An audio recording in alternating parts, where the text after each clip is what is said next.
Vous écoutez Edwige sur Radio Pézalène et c'est comme ça tous les mardis de 14h à 16h pour l'émission spéciale jardinage à consommer sans modération, une avalanche de musique des années 60, 70, 80. Alors soyez au rendez-vous, c'est tous les mardis de 14h à 16h.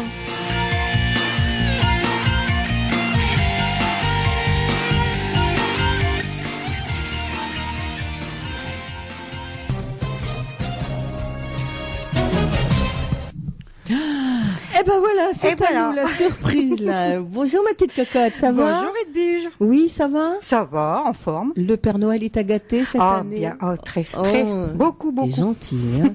Elle était gentille. Bon, ça va là. Ah, c'est pas ça, c'est parce que moi j'étais gentille. Ah oui, c'est vrai qu'on a des cadeaux parce qu'on est gentil. Bah, bien sûr. Bah tu vois, j'ai Pascal à côté de moi qui nous ramène plein. Regarde les cadeaux qu'il y a autour de cette table. C'est super, c'est génial. Hein. C'est vraiment le Père Noël. Hein.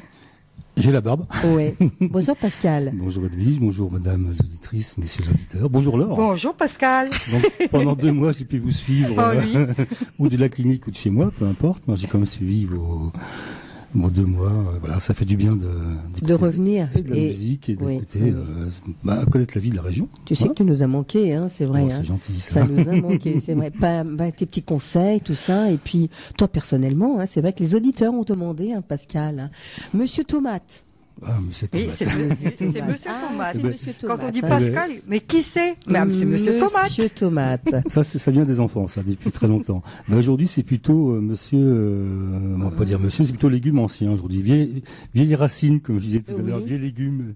Vieux trucs, vieux légumes, mais anciens, mais voilà, c'est vrai qu'on dit, nos anciens avaient quand même une bonne façon à eux de cultiver, de semer, de faire, hein, leur façon à eux.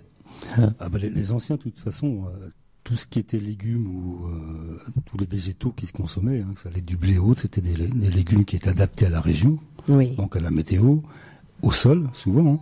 Hein. Là, par exemple, j'ai rapporté un chou rave. Il fait environ 2 kilos, celui-ci. J'en ai un que j'ai pesé à plus de 6 kilos. C'est un chou rave qui vient d'Allemagne, qui est connu depuis 1600 quelque chose. Voilà. Donc, le climat de la Picardie, ça ne l'inquiète pas du tout. Il est habitué à beaucoup plus froid. Et c'est un légume extraordinaire. On l'arrache pas, on l'arrache uniquement lorsque vous le consommez, on le laisse en pleine terre. Alors ça, c'est ce que tu avais donc chez toi, dans ton jardin? Je l'ai arraché un quart d'heure en venir. C'est vrai? Oui. Mais depuis, alors tu l'as semé? Je l'ai semé au printemps. Au printemps. Alors, en plus, c'est très très simple, puisqu'aujourd'hui, puisqu'on est entre les fêtes, on va récompenser nos auditeurs, on va faire quelques petits cadeaux. Ah. Et donc, il y aura des semences, notamment de ce chou rave. Un chou rave. Un chou rave. Hein. Donc, c'est un chou. Hein. Un gros chou, c'est vrai. Parce que la différence entre les navets et la racine est dans le sol. Oui. Ou les navets ou les raves. Et le chou rave, donc il y a la racine et la boule est au-dessus du sol. Ah oui, c'est vrai. Voilà. Oui. Voilà, j'ai un céleri, c'est une racine. Oui, on mange la racine. Oui, c'est vrai. Le chou rave, on mange la boule qui est au-dessus. Oui. Voilà. D'accord. C'est ça. Ah, donc c'est pareil, ce chou rave là, ce céleri, c'est une vieille variété blanc de Pologne. Alors, c'est vrai, tu dis que tu l'as arraché un quart d'heure avant de venir à Puisalène. Ça gèle pas, ça prend pas de... Mais comme les topinambours que j'ai arrachés. Ah, oui. Le topinambour, c'est même pire que ça. Il faut l'arracher juste pour le consommer. Ça, c'est rustique. Hein, ça y a longtemps qu'on connaît ce truc-là. Hein, c'est vrai. Mais ce qui est amusant, c'est ces légumes, lorsqu'on parle de moi, je suis plus un débutant. Hein. D'accord. Mais ceux qui sont encore moins que moi, donc qui ont connu notamment comme ma mère ou cette génération-là, la Seconde Guerre mondiale notamment, ce qu'on appelle nous légumes anciens, donc les choux raves, les navets, le rutabaga. Le rutabaga, voilà. Parce qu'il y a eu des hivers froids à cette époque-là. On les laissait en terre. C'est amusant parce que ma belle-mère qui me dit les rutabagas, moi, les choux raves, non, j'en ai trop mangé pendant la guerre, je ne veux plus entendre parler. On était en Normandie. Et nous sommes allés chez ma belle-sœur récemment qui a fait des plats qu'à base de légumes anciens. Donc persil tubéreux et compagnie. Et donc c'est la même famille. Elle n'a rien trouvé à redire. Hein. Sauf que c'est un petit peu plus costaud quand même. C'est des légumes qui tiennent la route. Enfin, Tout à fait. je veux dire, par là, on peut les laisser. Même là, en ce moment, on les rentre pas dans le sous-sol. Ça reste. Alors, pas du ça tout. reste Alors, en donc, terre. il y a un autre légume, hein, donc le poireau. J'en ai apporté un. Donc j'en ai apporté un malade qui souffre de la teigne. Hein, C'est pas bien comme ça. tout à l'heure. Il est malade, comme Laure et moi. Vous n'avez pas de teigne encore. Alors, tiens, justement, qu'est-ce que c'est la teigne? Alors la teigne, c'est une toute petite larve. Hein, il y en a une là. Oui. Qui malheureusement. Alors c'est vrai que vous, les auditeurs de Radio Puisalène, vous ne le voyez pas. Alors moi, je vais vous décrire un petit peu ce que je vois dans le poireau. C'est une petite bestiole noire, hein, c'est ça. Tout à fait, hein. marron foncé noir. Marron foncé noir. Alors je pense qu'il y en a une là, il y en a plusieurs. Il y en a 2 ou 3. Oui. Donc qui se met sur la tige du poireau. Voilà, donc qui à l'origine est sur le haut des feuilles, et plus il fait froid, plus elle descend dans le fût du poireau, ce qu'on appelle le fût, la partie blanche. Ici, oui. Voilà, et plus elle pénètre dans le poireau, d'une part pour se protéger du froid, hein, et puis en plus elle se nourrit. Hein. Et effectivement, on perd jusqu'à 80% des poireaux. Alors, il y a 2 parades contre ces bestioles, hein, qui sont des parades qui ne sont pas de traitement. C'est où, lorsque l'on constate que les teignes, vous voyez, ça fait des traces blanches sur les feuilles vertes. Hein. Ah oui. Donc, on coupe les feuilles, on ramasse le poireau, on le congèle. C'est une solution. Alors, le congélateur, c'est bien, mais c'est pas au niveau, c'est pas extensible, hein, à moins d'avoir des grands congélateurs. Oui. Il y a la solution, j'en ai apporté, des poireaux tout prêts, je les mets en conserve. Alors, je prends des bocaux d'1,5 litre, 2 litres. Je me suis fait une pige, donc où je taille mes poireaux à 22 cm pour le fût. Hein, tu en vois là. Oui. Je les fais blanchir. J'en mets 5 par pot et je cale à côté avec les feuilles qui sont coupées en morceaux. Alors c'est pratique, madame adore ça parce que le soir, lorsqu'elle est pressée, elle ouvre un bocal si on n'a pas le temps de cuisiner l'un et l'autre. Hein. Avec les poireaux, les fûts, on les fait en vinaigrette ou tout ce que l'on veut. Les feuilles, on casse un œuf, de la crème fraîche, des lardons et au four, ça fait une tourte. C'est génial ça. C'est pratique, c'est rapide. C'est une bonne idée ça. Et là, les insectes, ah oui. Mais il faut le prendre. Alors, c'est pareil. Avant. Bon, là, le poireau, il est grand, mais la teigne, elle se propage quand c'est tout petit ou quand c'est vraiment grand. Alors, les dégâts se font avant l'hiver. L'été, moi, les poireaux d'été n'ont pas eu d'attaque du tout. Oui. Donc, ça, ce sont des poireaux d'été. Celui que j'ai apporté là, c'est un poireau d'été. C'est une variété allemande d'ailleurs aussi, qui a un grand développement. Il faisait 1,20 m. Ils sont magnifiques. Voilà. Et donc, oui, voilà. Ça fait quand même pas mal, hein, mais ça... 1,20 m, ça fait quoi? Moi, j'ai une photo avec un mètre. Les poireaux, 1,20 m? 1,20 m, oui. Ah là là, bah oui. Hein. C'est nourri. Bien nourri, avec la bonne... Non, alors je le remets en engrais spécial, alors les auditeurs vont faire des bons. Oui. Je ramasse les tontes de pelouse que j'ai fait, je les mets entre les rangs 3 fois par an. Et ça, la tonte de pelouse libère très rapidement l'azote et tous ces produits. Et nourrit très rapidement les Encore une petite astuce, ça. Oui, ça paille, en plus, on n'a pas à désherber. Ah oui, tiens, aussi. Je suis fainéant, moi. Oui, je vois, oui, mais tous les jardiniers sont des vrais feignants. Il faut savoir s'économiser, surtout maintenant. Mais c'est marrant parce que j'ai Pascal Loïc qui dit exactement la même chose. Un jardinier, feignant. Moi, je regarde, je sors de chez moi, je regarde ma pelouse, je regarde tout ça pousser, et puis voilà, puis c'est mieux, hein, c'est bien. Nous sommes de grands compentatifs. Le jardin, il pousse tout seul. Presque. Oui, presque. Voilà. Alors donc, effectivement, cette teigne, hein, alors il y a des recherches, notamment je connais un Canadien qui travaille là-dessus, qui dit, alors est-ce que c'est vrai ou pas, que les cycles de teigne sont sur 3 ans, et si on ne traite pas pendant 3 ans, on a des teignes, et après, naturellement, elle s'effacerait. Moi, je veux bien. Alors, c'est pareil, une fois qu'il y en a un qui est atteint, tout le reste est atteint ou non? Non, pas spécialement. Non. Non, pas forcément. Alors, celui-ci, j'ai vu qu'il était atteint, donc je l'ai isolé. Je l'ai laissé volontairement pour voir ce que ça allait faire. Donc, effectivement, il souffre. Hein. Oui. On voit les feuilles qui sont quand même plus ou moins abîmées déjà. Hein. Oui, il est bien atteint, celui-là. Enfin, puis, bien atteint. Disons que là, on va commencer à ça va pas être mangeable. Hein, je ne sais pas. Déshabillez-moi. Déshabillez-moi. T'as la chanson musique Déshabillez-moi. Pas trop vite. D'ailleurs, je suis allé voir cette grande dame de la chanson pour ses adieux, c'est un adieu avec mon épouse. Et c'est vrai? Extraordinaire. Ah, oui. Nous étions allés voir à Beauvais. Déshabillez-moi, c'est comment elle s'appelle, mademoiselle ou madame Alors. Ah oui. C'est pas Barbara? Il me semble, hein. Oui. Voilà. Je crois, hein. Et voilà. Alors, on se déshabille, après tu nous mettras la musique. Elle est en train de chercher. Elle est en train de chercher. Donc, tu vois, j'enlève une première feuille. Dessous apparaît encore une bestiole.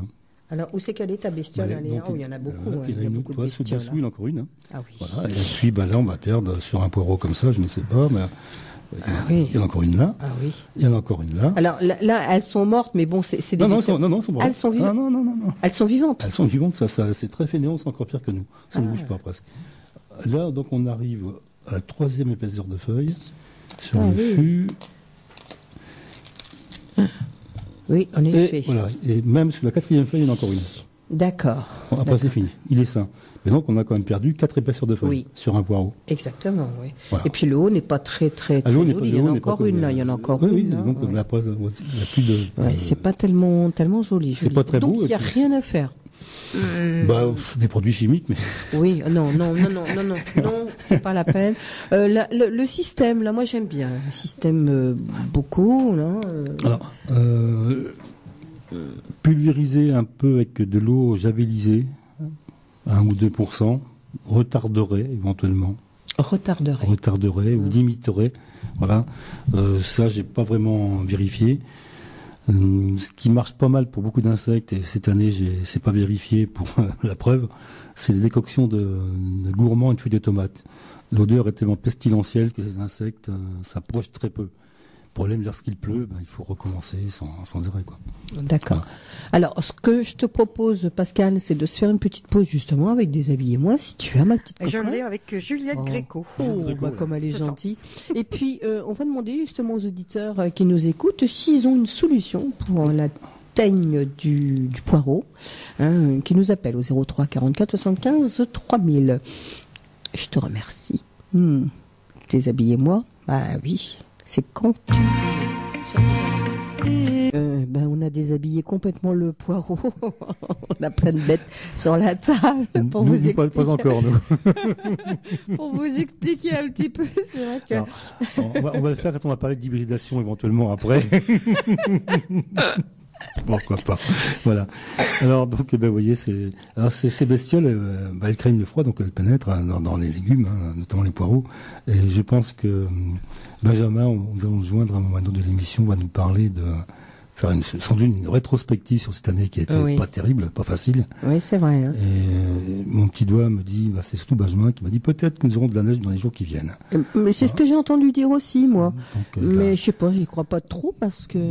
Il nous dira ça. Il a fait ses calculs ce matin, là. On en a parlé hier soir, ce matin, il a calculé tout ça, je crois. Ah, puis je le crois. Oui, c'est vrai, parce que la dernière fois, il nous avait dit des petites choses. Si, c'est vrai que c'était pas trompé. Oui, tout à fait, c'était pas trompé. Vers quelle heure, Pascal? Je ne sais pas, on peut l'appeler, on l'appellera. On l'appellera d'ici, Pascal, il va te donner le numéro de téléphone, t'inquiète pas. D'ici un petit quart d'heure, c'est bon? Oui, c'est bon, d'ici un quart d'heure, c'est bon. D'ici un petit quart d'heure, d'accord. Tiens-toi prêt, Benjamin. Benjamin, donc dans un petit quart d'heure. Alors là, Pascal, déshabillez-nous. On parle de quoi là? Alors c'est plutôt la saison de s'habiller là. Oui, parce que... Et donc on consomme effectivement des plats plutôt chauds. Alors j'ai apporté un plat d'été aussi. On en parlera après. Mais donc pour revenir à tous ces légumes, le céleri qui est c'est pour l'hiver. Lui il est connu quand même, le céleri. Le blanc de Pologne, oui, il est connu. C'est une vieille variété. Avec un peu plate dessous. Alors, je sais qu'il y a des variétés qui ont été améliorées. Bon, pourquoi pas, oui, certainement. Mais il est gros quand même. C'est vrai que des fois, notre céleri de notre jardin, il n'est pas si gros que ça. C'est vrai que là, il est énorme. Ça, j'ai pris dans le rang. J'en ai des beaucoup moins gros. Il y en a des beaucoup moins gros aussi. Il y en a des beaucoup moins gros. C'est comme le céleri rave. Celui-ci, j'ai pris celui qui me plaît sous la main. Il y avait des plus gros et aussi des plus petits. Et topinambour, vous voyez, c'est pas très. Oui. C'est pas très homogène. Ça va du quadruple. Mais qu'est-ce que c'est bon, ça a un goût d'artichaut. C'est bon. Topinambour. Ah, c'est bon. Et c'est vrai que c'est en ce moment. Oui, c'est l'hiver, ça se jette pas. On les arrache, on les cuisine. Il faut les cuisiner très rapidement. Ça a tendance à flétrir. Ça ne se conserve pas très bien. C'est vrai. Oui. Et l'avantage, c'est qu'on laisse un bout dans le sol. Comme ça. Et l'inconvénient, c'est que c'est très envahissant. Voilà. Il faut le savoir, c'est tout. Mais ils sont dans un coin du jardin. c'est bien qu'ils envahissent. Ils poussent tout seuls. Oui, ça c'est, oui, voilà, débrouille-toi. Oui, tout à fait. Et donc, en plus, ils sont tellement bien planqués qu'on les oublie souvent. Alors, c'est par période. Le jour où on va en consommer, on va en consommer plusieurs fois sur ce que tiens, on se rappelle que c'est bien finalement. On les oublie complètement. Tandis que ce genre de légumes sont plutôt comme le céleri. Celui-ci, c'est une variété allemande qui s'appelle Schmelz. Alors, c'est pas du français alors. Il est allemand. Hein, il est allemand. Il est allemand. Alors donc, il est très blanc lorsqu'on le coupe. Et effectivement, à cuisiner, alors, ça se cuisine surtout. J'ai essayé en carpaccio cru. En carpaccio, c'est-à-dire en lame très fine. Très fine. Ouais. Alors j'ai goûté pour voir. Oui. C'est quoi? C'est un goût du radis? C'est un goût du chou? Alors c'est le goût de radis fort mélangé avec un goût de chou. D'accord, les deux en même temps. Ouais. Hein. Ouais. Ah, ça détonne. Ça décoiffe. C'est surprenant. Ah oui? Ouais, c'est surprenant comme goût. Mais je suis sûr qu'en invitant des gens, des bobos, comme on dit, en leur expliquant que c'est des vieilles bêtes, des vieilles... Ah bah, ils seraient ravis. Voilà. Alors par contre, cuisiner en pot-au-feu, ça n'a pas son pareil, c'est très bon. D'accord. Avec des pommes de terre, des carottes et tout ça, c'est extraordinaire. Oui. Et sinon, comme j'avais dit, en cube ou en tranche épaisse, poêlé avec du miel. Alors c'est pas, il y a le choc sucre. Il faut aimer le sucré salé alors. Voilà. Non, c'est ça. Hein, c'est très bon. Moi j'aime bien le sucré salé, moi j'adore. L'avantage, il doit faire 2 kilos celui-ci. Facile. Hein. On le coupe. Ça ne bouge pas, ça ne pourrit pas, ça peut se conserver plusieurs jours, même pas au réfrigérateur. D'ailleurs, il faut pas parce que l'odeur est tellement forte que tout va sentir le jour avant au réfrigérateur. C'est dommage. Ça sent le chou. En fait, les légumes, je les garde pas au réfrigérateur. Oui. C'est dans une pièce fraîche, ou une cave si on a, ou un cellier, dans les anciennes maisons. Bah oui, comment ils faisaient c'est dans la cave. Comment ils faisaient nos grands-pères et nos grands-mères. Hein. C'est dans la cave, oui, c'est tout. Dans la cave, oui. Voilà. Oui. Alors, autre produit d'hiver, le panais. Oui, celui-là, il est vachement long. Alors, il est long, justement. Je ne les arrose pas. Donc, la racine doit aller chercher l'eau. Donc, elle s'allonge. C'est aussi simple que ça. Hein. Ah, oui, d'accord. C'est-à-dire que moi, je n'arrose pas, je ne me fatigue pas. Oui. Et lui, il va chercher pour moi. Il a été semé quand? Je l'ai semé début juin, première semaine de juin, celui-ci. Juin. Voilà. C'est très bon, hein. Moi j'aime bien. Ça goûte de carotte un peu quand même. Oui, mais c'est vrai que c'est un légume qu'on a plus tendance à oublier. On n'y pense pas aussi. On en revoit, ça revient. Hein. Oui, ça revient un petit peu. Ça revient c'est une mode, hein. Ça revient actuellement. Et si c'est pareil, donc ça se cuisine comme une carotte, hein. Cuit, en pot-au-feu. Bien sûr, oui. Et j'ai pas porté de couteau, on va le casser. C'est très blanc dedans. Ah oui. Et ça sent la carotte. Et ça sent la carotte.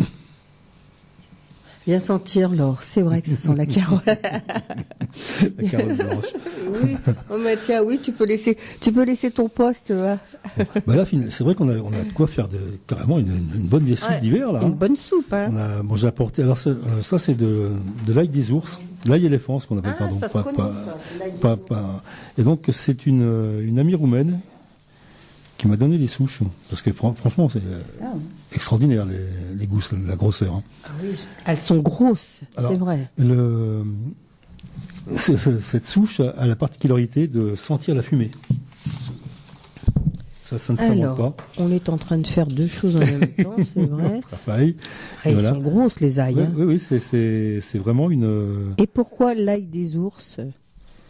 Alors, ça, tiens, franchement, si je le sais, je vous le dirai. Alors ça, c'est comme de l'ail. C'est l'ail que l'on met, qu'on peut... C'est de l'ail. C'est ça. Mais il a quand même... Ça n'a pas le goût de l'ail qu'on connaît, nous. Hein. Oui. Ça se rapproche, parce que c'est des variétés différentes. Mais ils sont quand même... Voilà. C'est énorme comme goût, ça. Oui, c'est gros. Ouais. Oui, Et ça, tu en as dans ton jardin ? Ça vient du jardin.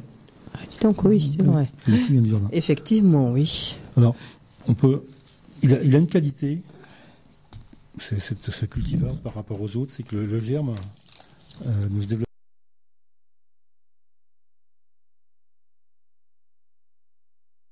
Ça se mange, mais ça, ce qu'il y a au milieu, ça se mange pas. On est d'accord. Ah non, c'est la tige, c'est la hampe florale. Oui, ça, donc voilà. Rien, et donc voilà. le germe reste en dormance très longtemps. Il n'apparaît pas, donc on n'a pas l'enlevé. Parce que c'est le geste, il y a un peu la grosseur de celle-ci. Mais avec un gros comme ça, là, et l'odeur se rapproche plus du poireau que de l'ail. Oui, c'est vrai. Oui, vous ne sentez pas, vous pouvez pas sentir, les auditeurs. Nous sommes désolés, mais écoutez, vous pouvez vous déranger, déplacer, avec venir plaisir, ici avec plaisir. à Puisalène sans aucun problème. Hein. C'est vrai qu'on vous fera justement découvrir tout ce qu'il y a sur la table ici. Il y a plein de choses à découvrir, à faire. On parle un petit peu des anciens. Les anciens légumes de nos anciens, comme on dit, et puis qui sont de nouveau un petit peu sur le marché, on va dire. En plus, il faut y être très attaché. Bon, vous savez le grand bien que je pense de l'industrie agroalimentaire. C'est ce que je pense. Oui. On a quand même réussi, parce que nous sommes tous responsables, les consommateurs aussi, à faire disparaître comme pratiquement 80% de la biodiversité en moins de 50 ans. Voilà. Donc peut-être qu'il faudrait se réveiller un petit peu. Oui. Voilà, et si on ressortir le panais, mes filles, la première fois qu'elles ont vu ça, bon, elles n'étaient pas emballées, c'est sûr et certain. Le chou rave, elles ont regardé, et puis finalement, oui, on en mange. J'en ai pas apporté. Il y a 10 jours, en famille, j'ai mangé du persil tubéreux. Donc c'est du persil. Oui. Et on consomme la racine. C'est extraordinaire. Ah bon, tiens, ça, on ne connaît pas ça. On ne connaît pas beaucoup. Je vais en semer cette année, je vais en faire. Et franchement, c'est extraordinaire. En plus, elle a cuisiné avec du gingembre, avec une autre racine. Ah oui. C'était assez... et on a tous aimé. Oui, c'est vrai. Les enfants, ils étaient là. Bon, ils sont plus critiques que nous. Ça reste des enfants. Mais c'est vrai que... tiens, c'est pas mauvais. Oui, et puis... Alors, l'avantage de le chou rave, notamment... contiennent des molécules qui luttent contre plein de maladies. Vous savez, comme le thym, le laurier, des coctions. Ah donc, oui. Pour de toute façon, il n'y a pas de secret. Pour l'être humain. Pour l'être humain. D'accord. Les légumes, les végétaux sont adaptés aux saisons, il y a une raison. Oui. L'été, vous mangez une tomate, pourquoi ça rafraîchit? Oui. Il y a peu de calories, ce qu'on a besoin de moins de calories. L'hiver, la pomme de terre, tout ça, c'est plus calorique. Oui, c'est vrai. Parce qu'on a besoin de lutter contre le froid. Bon, ça se vérifie moins maintenant, mais sans monter bien loin des années 60, j'ai quand même connu un petit peu, quand même. Oui. On chauffait beaucoup moins les maisons. Oui, c'est vrai. On n'avait pas 20 dans la chambre. D'ailleurs, j'ai pas 20 dans ma chambre, d'ailleurs. Ça, c'est clair. Moi non plus. Moi, j'ai 15. Un peu plus. Je suis frileux en vieillissant. Mais c'est vrai que moi j'ai entendu dire que pas trop de chauffage dans une chambre vous aide à mieux dormir, tout ça. Hein. Ouais. Et il y a ça. Et puis je pense aussi que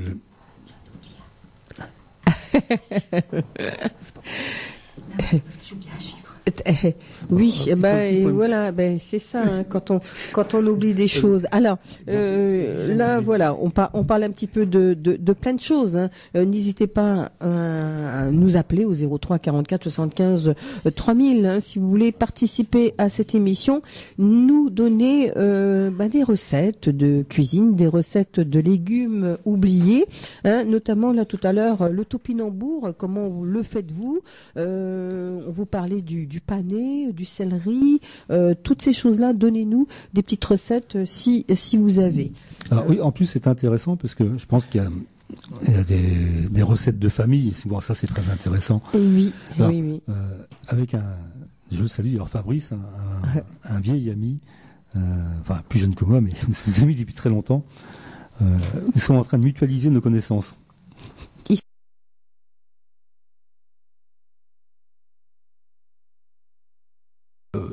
Forêt, voilà. Et en plus, il est très doué et passionné. Et donc, on est en train nous faisons des choses que nous mettons en commun. Et ça, c'est chouette, hein, c'est différent. C'est différent. C'est différent. Et justement, il me disait, on est allé à un petit restaurant et le type nous dit, d'ailleurs, je vais citer ce petit restaurant, ça s'appelle le Banc de Pierre. C'est entre Cheny et Soissons. C'est un couple, ils sont extraordinaires, ces gens-là. Oui. Ils se prennent pas la tête, ils se prennent pas au sérieux. Ils font de la cuisine maison. Madame fait uniquement des desserts, monsieur uniquement des plats. Bon ? Et donc, il apporte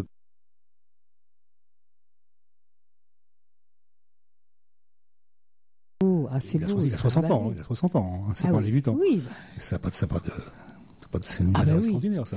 On lui a transmis quelque chose, et lui, il le redonne à ses clients, ça, c'est extraordinaire. Et vous avez bien mangé? C'était des rognons, effectivement, la crème fraîche et à la moutarde, c'était parfait. Oui, d'accord. Voilà. Et donc, mais comme on dit, nos grands-mères, c'est vrai, moi, ma grand-mère, elle faisait les pot-au-feu, les jarrets de porc, enfin tout ce qu'il y a, les langues, les tripes. Moi, ma mère faisait des tripes. Elle faisait bien les tripes. Faut savoir les faire. Hein. À midi, j'ai mangé des tripous en devenir. Oui. Mais c'est vrai que ça, c'est de la cuisine. Et donc, les auditeurs, auditrices, vous avez des recettes cachées de vos grands-parents, des grands-mères, des grands-pères, de vos parents. N'hésitez pas à nous appeler, ça peut être très intéressant. Oui, on partage. Nous, ici, à Puisalène, on partage tout. Voilà. Oui. Parce qu'après, on parlera d'une soupe que j'ai faite soupe d'été, mais qui est plutôt moderne. Hein. D'accord. Voilà. C'est une soupe à base d'oignons et de tomates uniquement. Là, c'est ce qu'on appelle, je sais pas si on redécouvre, on redécouvre un petit peu le légume oublié, hein, parce que le panais, le topinambour, ça, on n'en parle pas beaucoup de ces légumes-là. Et ça serait bien que ça revienne un petit peu au goût du jour. Alors, heureusement,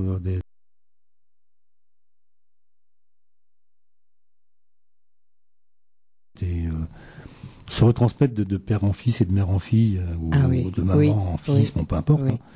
Et en France, on a une chance, nous avons une cuisine qui est quand même réputée, avec des chefs cuisiniers qui sont extraordinaires. Et en ce moment, ils sont en train de faire une lutte pour essayer de protéger cette biodiversité, cette diversité que nous avons aussi bien dans les végétaux que dans les races animales à cuisiner. Et ils montent tous au créneau, ce sont les grands cuisiniers. Donc quand même qui portent loin et haut les couleurs, les valeurs. Et ça c'est important parce qu'effectivement, moi dans mon coin, si je dis à mon voisin, le chou rave c'est bon, oui c'est bien. Oui, c'est bien. Oui, voilà. C'est vrai. Voilà. Il faut savoir, alors c'est pareil, c'est vrai c'est bien, mais il faut savoir le mettre en valeur, voilà. Le cuisiner, le remonter, parce que comme tu dis, c'est vrai, il y a que les gros cuisiniers qui peuvent éventuellement avoir ce don de dire tiens moi je peux faire ça, je peux même le faire en dessert. Hein. Ils ont des capacités, c'est dingue. Hein. Le chou rave, il y a une glace qui a été faite par un grand cuisinier. Ouais. J'ai eu l'occasion de goûter moi dans la région. Il n'est plus dans la région, ce restaurateur il est parti. Il faisait de la glace au maroilles. Oui, l'heure était coulée de rire. Ça doit avoir un goût spécial quand même. Oui, mais au moins on l'oublie pas. Voilà. Oui. C'était bon? Ah oui, j'ai trouvé ça assez détonnant. Oui. Mais c'est vrai qu'on est assez surpris quand on voit qu'on leur donne un panier de légumes. Les gros cuisiniers savent tout de suite comment ils vont le transformer et cuisiner. Et le cuisinier l'a adapté aussi bien au sucré qu'en salé. Oui, tout à fait. Ouais. Ils ont vraiment... déjà, ils cuisinent avec le regard, je pense, les parfums. Oui. Et ils savent tout de suite. Oui, ce sont des grands, c'est tout. Voilà, chacun a sa spécialité. Oui, tout à fait. Oui. Toi et moi ou d'autres personnes savons faire pousser certains végétaux. Eux savent les utiliser. Et c'est ça qui est important. C'est vrai. Oui, c'est ce qu'on appelle Et surtout, ce qui est important, c'est ce que vous faites, vous, à Radio Puisalène, c'est de divulguer. Et comme je dis, là j'ai apporté, on fera gagner dans les conditions des semences bien sûr de tomates, ça c'est sûr, mais aussi je la salue, j'ai une amie suisse, Sylvie. Donc c'est Sylvie qui est une passionnée du jardinage avec son mari et qui m'a offert l'an dernier des semences de salades anciennes. Donc salade ancienne. Alors ça peut être. Est-ce que ça a des noms ou alors est-ce que des noms suisses. D'accord, des noms suisses. D'accord. Des noms suisses notamment ou allemands, peu importe, ou italiens. Là, c'est ce que l'on va faire gagner à nos auditeurs. Oui, j'en ai apporté. Alors donc ce que j'aimerais, puisque nous ici, on est là pour ensemencer la population, hein, mais dans le bon sens du terme, ensemencer. Hein. Voilà. Hein. Donc par exemple, là j'ai. Bon, il y en a une, la laitue Côte d'Or est très connue, mais c'est-ci la laitue Foreign-Borscher. Alors celui qui la connaît, moi je la connaissais pas avant, je suis très franc, donc je l'ai, on me l'a donné, je l'ai semé, j'ai fait des graines. Et donc on va en offrir donc j'ai entre une dizaine de variétés que j'ai apportées là, on va faire des petits sachets, comme j'ai fait pour les tomates l'an dernier. Oui. on distribuera aux gens, on va poser quelques questions. Quand même, pour faire bouger les auditeurs. Il faut les gagner, vos salades. Et donc, ce que je demanderais aux auditeurs, c'est de cultiver ces salades, de reproduire les graines et à leur tour d'en donner autour d'eux. Oui. Et puis de nous donner un petit peu les résultats. Oui. Ça serait bien quand même parce que moi j'ai envie de savoir un petit peu. C'est vrai que je veux dire c'est sympa quand même, Pascal, ce que tu fais, parce que c'est avec ton cœur que tu fais ça. Tu offres à nos auditeurs de Radio Pisalène, mais c'est vrai que ça serait bien de savoir, comme tu dis, tiens, là ça n'a pas trop marché, ou alors là j'ai eu une dizaine de kilos de tomates. Éventuellement même pour toi personnellement. Oui. Dans ton répertoire, ça peut te donner, ça peut te faire monter. Je veux dire. C'est très intéressant puisque, notamment l'an dernier, dans les Jeux, donc il y avait un lot de graines qui est parti vers Strasbourg, donc c'est pas un climat que nous. Il y a un lot qui est parti à Marseille. Là, par contre, j'ai des nouvelles. J'ai même rencontré la dame à Paris il y a 3 semaines. Bonjour Joël. Voilà, elle suivait ce que. À Marseille. Elle est de La Ciotat exactement. Donc elle est venue à Paris pour son travail. Elle est transporteur de routier frigorifique. Elle est montée, donc nous nous sommes rencontrés. Donc nous nous sommes vus, nous avons parlé bien sûr jardin, tomates et autres. Et elle fait une compétition intrafamiliale, c'est avec son mari. Lequel, chacun leur planche, c'est lequel fait. Voilà, c'est très bien. Et donc là j'ai du résultat. Donc sur Strasbourg, j'ai aussi des résultats des graines de parti. Par contre, il y a un monsieur Noyon à qui j'ai emmené les graines, pas de nouvelles. Oui, parce que alors, comme tu dis, c'est vrai que c'est loin, la Noyon, c'est vrai que ça serait bien le même climat. de savoir si elles ont été fructifiantes, ou alors il n'y a peut-être rien eu, et ça serait bien pour toi personnellement de le savoir, parce que justement ça te permet éventuellement d'agrémenter ou de savoir si. Oui, surtout monsieur de Noyon et donc une dame de Roy aussi qui avait gagné 20 plants, 20 variétés en plants. Oui. Je n'ai pas eu de nouvelles. Elle pourtant c'est une variété qui était dans ce qu'on appelle en cours de fixation. Voilà. C'était des plantes qui étaient faites donc récentes, des variétés récentes, et c'est très intéressant de les suivre parce que c'est mon cœur de métier, ça. Exactement, parce que c'est quand même toi qui les a produits, qui les a semés, qui les a mis, qui les a élevés, et puis après tu les donnes. C'est vrai que c'est bien de savoir si elles ont fructifié, elles ont alors ce qui fait c'est que elles-mêmes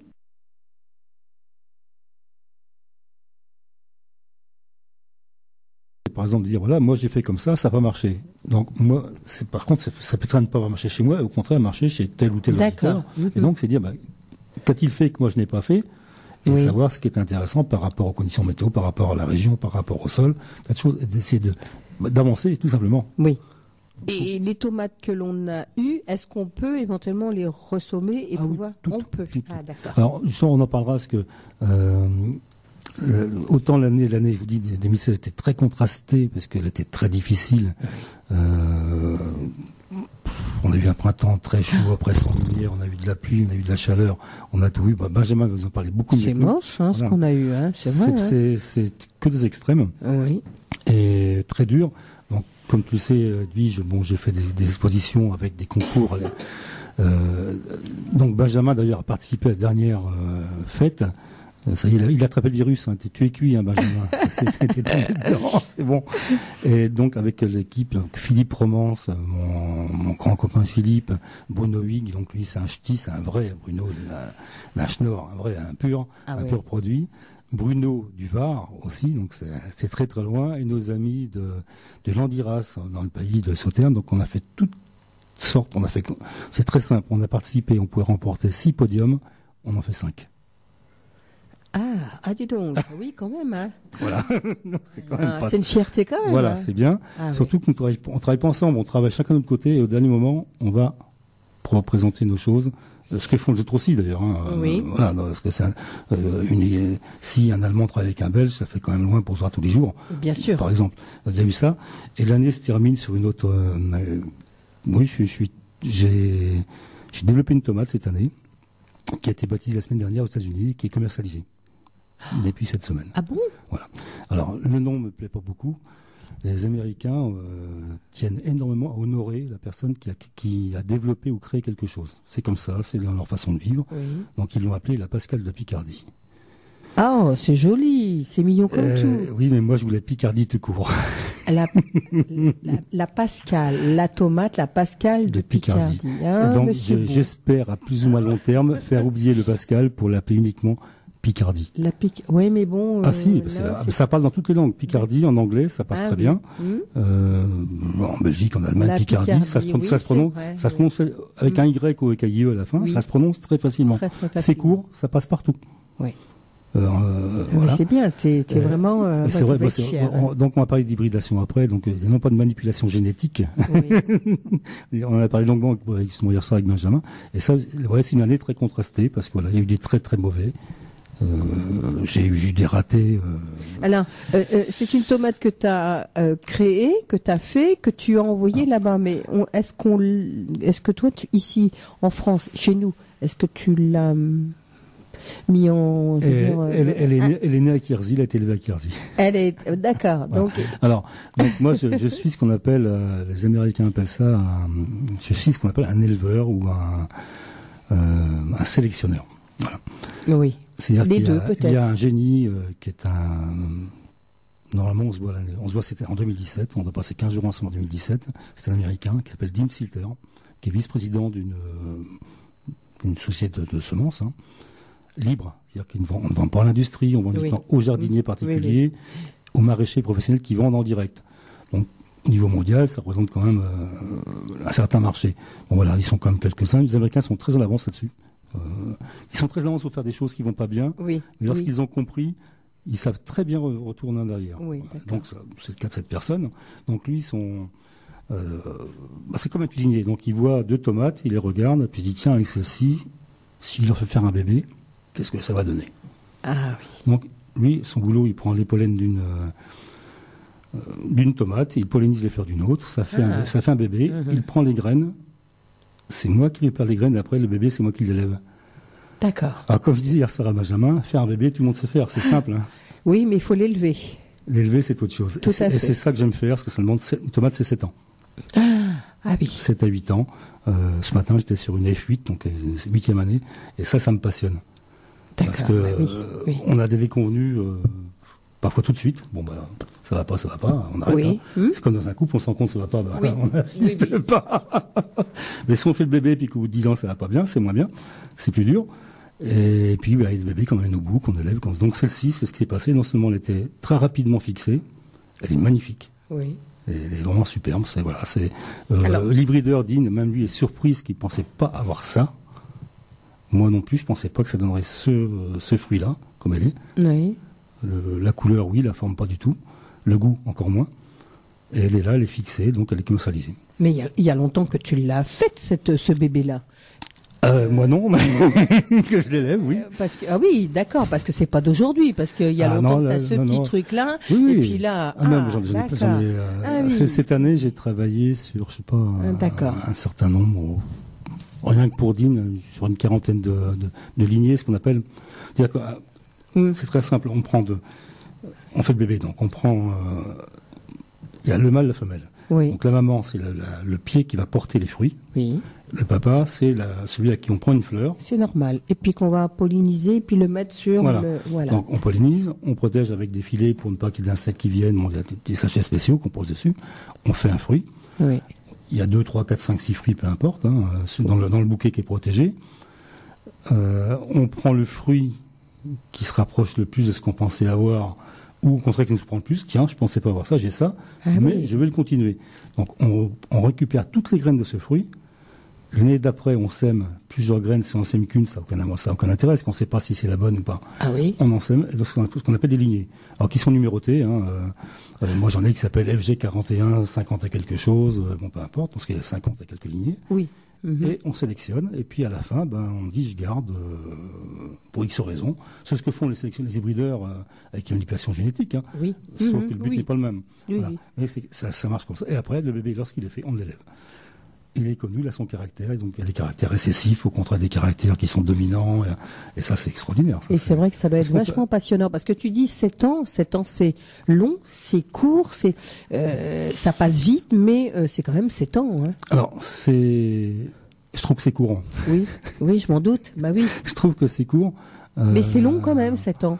C'est long. Alors c'est pour ça d'ailleurs que Dean Sitter m'a bien travaillé en Californie, parce que là-bas on fait 2 saisons par an, avec la température. Donc tu vas y faire la même chose, ce que tu as fait ici en Picardie, là-bas chez lui. Donc, là c'est très simple, puisque cette tomate,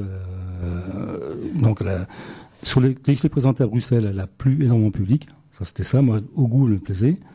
J'ai envoyé des photos à la société Maricide, ça s'appelle Maricide, c'est aux États-Unis. Elle a plu, elle était belle, donc bien sûr, c'est très simple, on met les photos sur Internet, et lorsque vous avez des centaines et des centaines de commentaires en disant « Ah, elle est merveilleuse, où est-ce qu'on peut acheter les graines ?» Oui, mais les photos, ça ne donne pas le goût aussi. Ah, donc on me demande le goût, après les gens me demandent, et ça c'est pas très objectif, parce que moi, je dis, on parle en gros, on note de 1 à 5 l'acidité. Bon, c'est très acide, on le sait. Oui. Alors, celle-ci, elle est plutôt douce. Pour une tomate de ce type-là, elle est plutôt douce. Les médiums, ce qu'on appelle. Donc, si je dis à un type qui veut tomate acide et les médiums, ça l'intéressera pas. D'accord. Ou il va la prendre parce qu'elle est belle, parce que, X raison. Les collectionneurs la veulent toute. Tous les collectionneurs m'ont demandé du monde entier. Tous. Et donc, maintenant, j'ai une bonne réponse.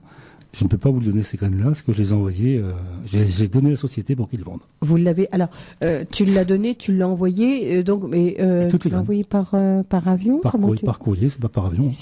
Et c'est parti, c'est arrivé? C'est arrivé, et elle est commercialisée, elle est baptisée, elle est commercialisée. D'accord. Elle est au catalogue aux États-Unis. Donc les Français peuvent l'acheter, piquer. Voilà. Voilà. Donc les produits Takiasi, elle n'est pas en vente en France, il faut la commander aux États-Unis pour l'avoir. C'est les bizarreries françaises qu'en France, ce que je fais, tout le monde s'en fout. D'accord. On va être très clair. Je suis très clair. Ouais. Assez récemment, je veux dire, un député, c'était en fait, s'est intéressé à ce que je faisais. Je lui ai dit qu'au bout de 30 ans que je finançais ce que je faisais, j'ai pas besoin d'elle. Ah ouais. C'est quand même dommage d'avoir, comment on va dire, t'as quand même quelque chose de bien. C'est quand même, je veux dire, c'est naturel, c'est sain, c'est toi qui le fais, c'est ta passion, t'as tout ça. Et comme tu dis, c'est quand même malheureux de ne pas être assez reconnu. Ou alors, je sais pas, reconnu ou aidé, ou alors c'est ça, ou comment c'est qu'on pourrait c'est reconnu, alors c'est que pour être aidé, il faut être reconnu. Donc c'est trop tard, parce qu'on a fait tout, tout le mauvais travail avant. Moi j'ai passé ma vie à travailler dans l'ombre, de par mon travail, donc ça me gêne pas, au contraire. Effectivement, depuis que cette tomate est baptisée, j'ai encore beaucoup moins de tranquillité qu'avant, puisque les gens envoient des mails sans arrêt. Mais cette tomate, si moi je veux acheter cette tomate, je dois aller dans le catalogue. Alors bon, comme c'est toi, j'en ai gardé quelques graines quand même. T'es gentil, Pascal. C'est bien. Tu vas voir qu'ils vont être tous jaloux là. Alors c'est très simple. Il y a des collectionneurs dans les pays de l'Est. Ce qu'on appelle les pays de l'Est, donc la Pologne, l'URSS, Yougoslavie. Les Américains ne veulent pas envoyer dans ces pays-là des semences. Pourquoi? Il y a trop de vols. Ah oui. Dans le courrier. Voilà, c'est très clair. Très clair, c'est désagréable, c'est comme ça. Donc,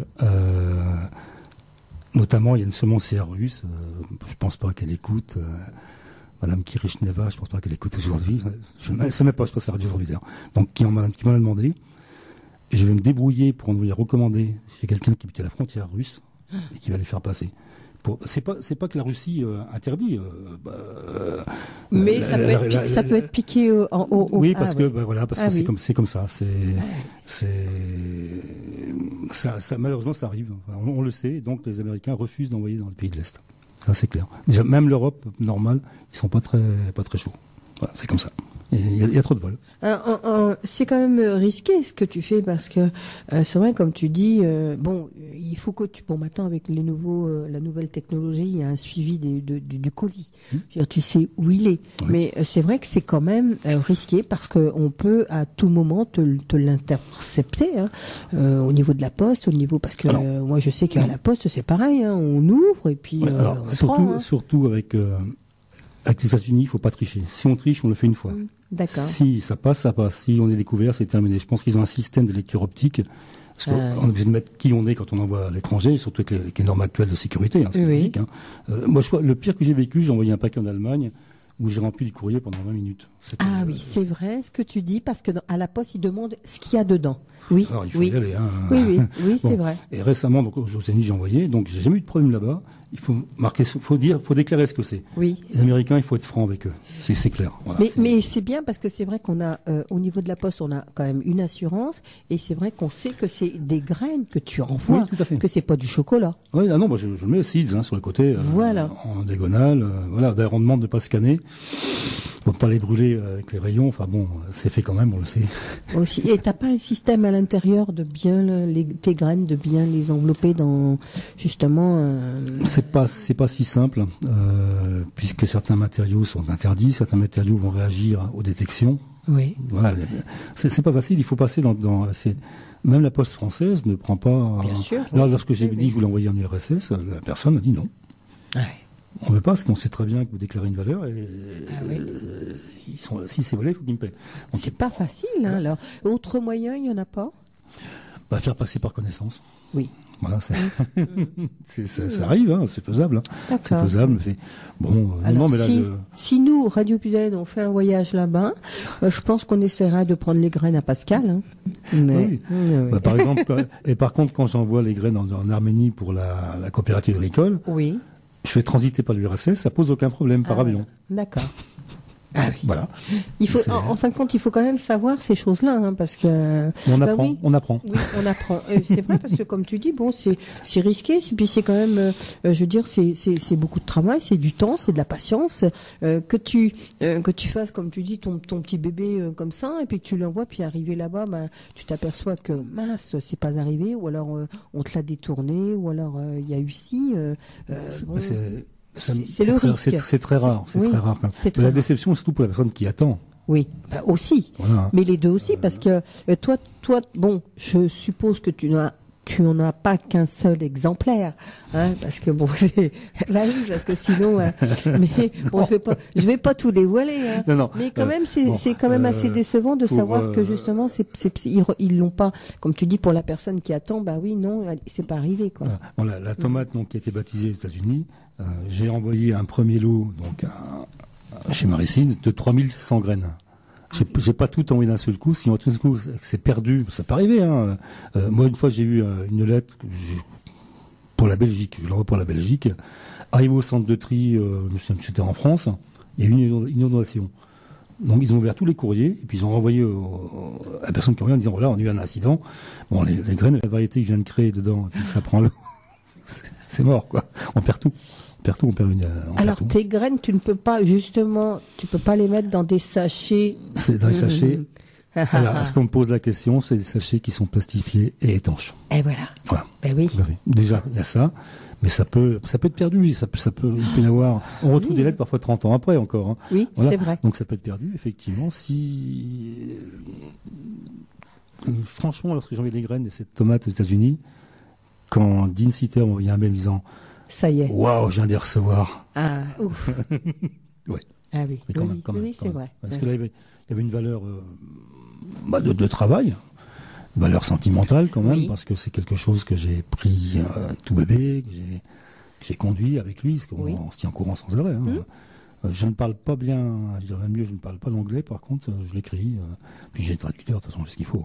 Voilà. Et puis c'est tout pour lui, ce que je lui dis, voilà, quand on a décidé, il a dit je la baptise, on la baptise, en ton honneur, je dis d'accord, ok, je dis moi je t'envoie toutes les graines, parce que ça te revient à toi de la libérer, parce que même si je le fais gracieusement, je travaille pour eux, quoi. Oui. Et donc je t'envoie toutes les graines. J'en ai gardé une centaine pour moi, pour en donner 4 ou 5 à Edwige éventuellement. Oh, t'es gentil, Pascal. Voilà, des choses comme ça, ou à d'autres collectionneurs, mais pour des raisons, tout en informant donc d'Inciter, parce que c'est normal, voilà. Mais c'est vrai que je trouve que c'est bien ce que tu fais parce que tu as quand même du mérite, tu partages, tu donnes facilement, tu as vraiment le cœur quand même sous la main quand même, tu es là et puis tu le fais avec bon cœur. Et ça c'est vrai que c'est assez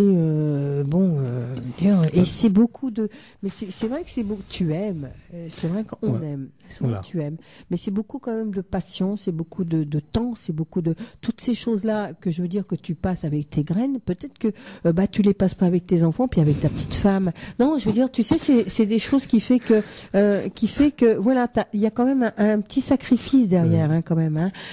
Pourquoi tu appuies où ça fait mal?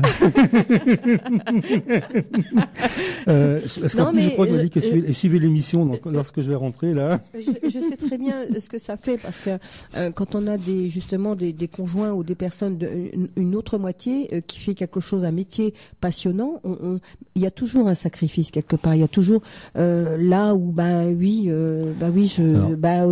occupe-toi de tes graines. Le sacrifice est pour ceux qui nous entourent. Hein. Oui. Lorsqu'à Bruxelles cette année, avec Philippe, nous avons remporté les premiers prix, les premiers deuxième prix. Je l'ai dédié à mon épouse, à mes filles. Ah oui, parce qu'elles sont là, elles participent aussi, je suis sûre. Non, elles en souffrent. Bien sûr, c'est tout à fait normal de penser à elles parce que c'est un petit peu ta moitié et puis ta moitié fait que elles seraient pas là, c'est pareil, ça ne se ferait pas avancer. Hein, elles a un avantage, elles me cherchent pas, c'est que je suis au fond du jardin. Ah voilà, c'est ça. On a peut-être Laure, on a peut-être quelqu'un en ligne, on a peut-être Oui, on a Benjamin. Benjamin. On va parler météo. Excuse-nous Benjamin, c'est vrai qu'on était fort occupés. Bonjour Benjamin. Bonjour Edwige, bonjour Laure, bonjour Pascal et bonjour aux auditrices et auditeurs. Ça va? Ça va très bien, oui. Bon. Alors tu nous amènes, apporte-nous des bonnes nouvelles surtout. Hein. Oui, alors je vais parler un peu du passé et puis je vais parler aussi des quelques jours à venir avec, parce que c'est vrai qu'on en entend beaucoup parler là, la neige qui arriverait la semaine prochaine. Je vais relativiser tout ça et vous expliquer. Alors, concernant cette année 2016, tu l'as dit tout à l'heure Pascal, c'était une année extrêmement difficile et très contrastée surtout. Parce que lorsqu'on regarde les températures moyennes ou la pluviométrie, il est tombé sur l'année 720 mm. C'est grosso modo les normales, c'est ce qu'on attend à peu près pour une année traditionnelle pour notre climat, mais quand on regarde dans le détail, on se rend compte que ces 720 mm, ils n'ont pas du tout été bien répartis sur l'année. Notamment le mois de mars, avril, mai et juin qui à eux seuls regroupent presque 400 mm. Donc c'était un printemps extrêmement arrosé, on s'en souvient, il y a même eu des inondations fin mai. On a eu 80 mm juste en 4 jours et c'est là qu'on a eu toutes les inondations sur Paris, mais aussi dans le Pas-de-Calais, on en a peu entendu parler, mais il y en a eu aussi là-bas. Ouais. Et après, ça a été tout l'inverse. À partir du mois de juillet, on a eu plutôt des conditions anticycloniques. On a eu un mois un été plutôt sec et très ensoleillé. On a même eu, si on se rappelle bien, une canicule à la fin du mois d'août. Elle a été très courte, mais elle a été assez intense. On a dépassé largement les 36-37 degrés et même par endroits les 40. Donc ça a été assez, pour un mois d'août, c'est surtout une 27-28 août, c'était quand même assez important. Et même les fortes chaleurs, ils ont même perduré jusque la mi-septembre. Là où on les attendait pas. On a fait la rentrée en t-shirt, on se serait bien mis en short même, tellement il faisait chaud.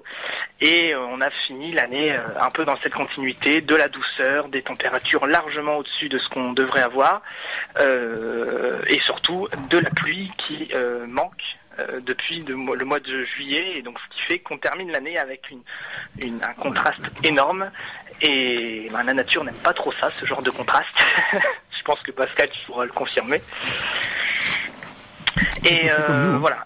Bah oui, hein, c'est exactement comme ça. Hein, et bon, par contre, vis-à-vis des phénomènes météo assez importants, on n'a pas trop de choses à relever. Alors, mis à part les inondations qu'on a, Picardie n'a pas encore été trop concernée par ces inondations-là. Par endroits si, mais c'est surtout nos amis du dessus et du dessous.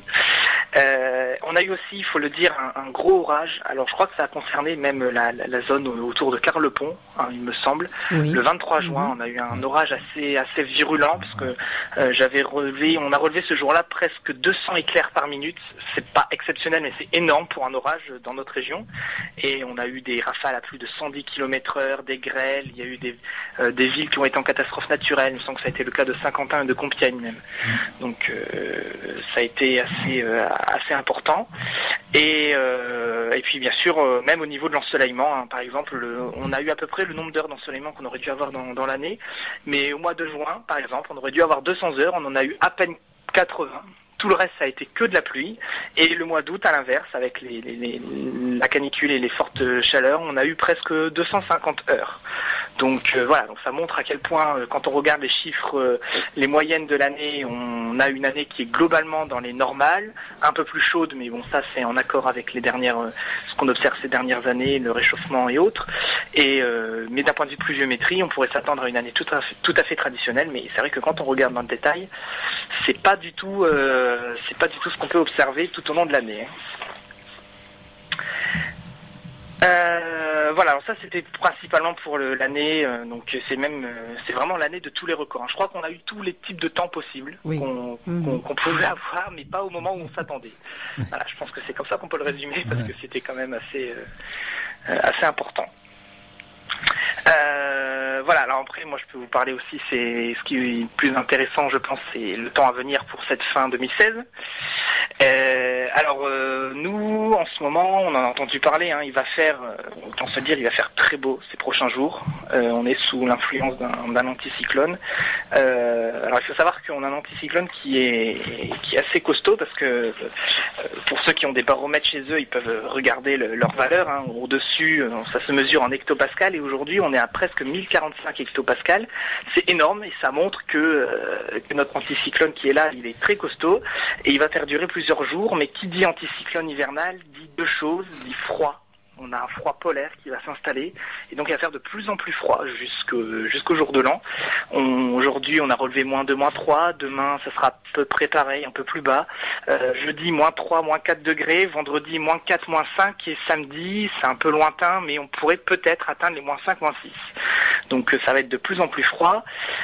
Normalement de très beau temps, mais je dis normalement parce qu'on est en hiver, et le problème c'est que nos sols sont quand même assez humides, et qui dit froid et gel dit brouillard givrant, et donc il se pourrait qu'on ait du brouillard très persistant pour ces prochains jours. Selon les endroits, ça pourrait se dégager ou autre. Enfin, c'est assez difficile à prévoir les brouillards, mais il devrait faire très beau avec du brouillard qui pourra se montrer givrant, donc surtout attention sur les routes. Et la neige, la fameuse neige qu'on entend parler depuis quelques jours.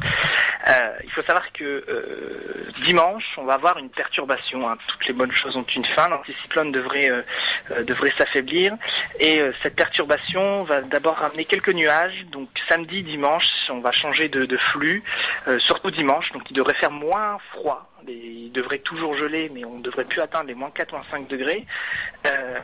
Mais là où il y a une grande incertitude, c'est que on a de l'humidité qui va arriver face à du froid, donc en théorie on pourra avoir de la neige.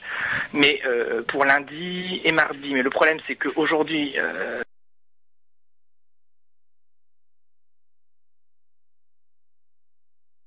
et si elle est active, sous quelle forme ça va se faire. On sait aujourd'hui qu'on surveille un peu cette perturbation parce qu'elle pourrait ramener pas mal de neige, mais on n'est que le 27, donc c'est à presque une semaine d'échéance, ça peut changer du tout au tout, mais la neige, elle est tout à fait possible. Il faut envisager ce scénario, mais à surveiller, mais surtout pas à confirmer dès maintenant. Il faudra attendre, je pense, dimanche, hein, parce que la neige, c'est l'un des phénomènes météo les plus difficiles à prévoir pour confirmer. Mais le risque, il est là.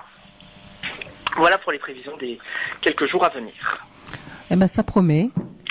Ça promet, voilà. Donc du froid, plutôt sec, un froid plutôt sec, mis à part les bancs de brouillard, et possible perturbation pour lundi. Mais alors ça, faut surveiller, parce que le problème c'est que l'anticyclone sera pas loin, et je vais vous dire, à 100 km près, tout peut changer, et donc il faut relativiser. D'ailleurs, si on suit un peu le site de Météo France, ce matin ils indiquaient de la neige pour lundi, et là ils ont remis la pluie, et là en fin de journée ils sont en train de remettre les pictogrammes en forme de neige. Donc voilà, ils savent pas, et c'est normal, on peut pas prévoir. Le risque est là, mais il faut attendre les jours d'après avant de confirmer tout ça. Ah, la météo. Et voilà. C'est une science. Donc quand il est tout type de temps, bah voilà, j'ai parlé d'inondation, de canicule, bah là je parle de grand froid et de neige. Merci Benjamin. D'Ivoire, Benjamin, est-ce que tu peux te présenter justement pour nos auditeurs et auditrices de Radio Pisalène qui nous écoutent? Oui, alors moi j'ai rencontré, je suis un ami de Pascal avant tout. On s'était rencontrés il y a quelques années. Alors il commençait à être connu, il était passé à France 3, il me semble à l'époque. Et donc je l'avais contacté par mail, il m'avait répondu par la suite.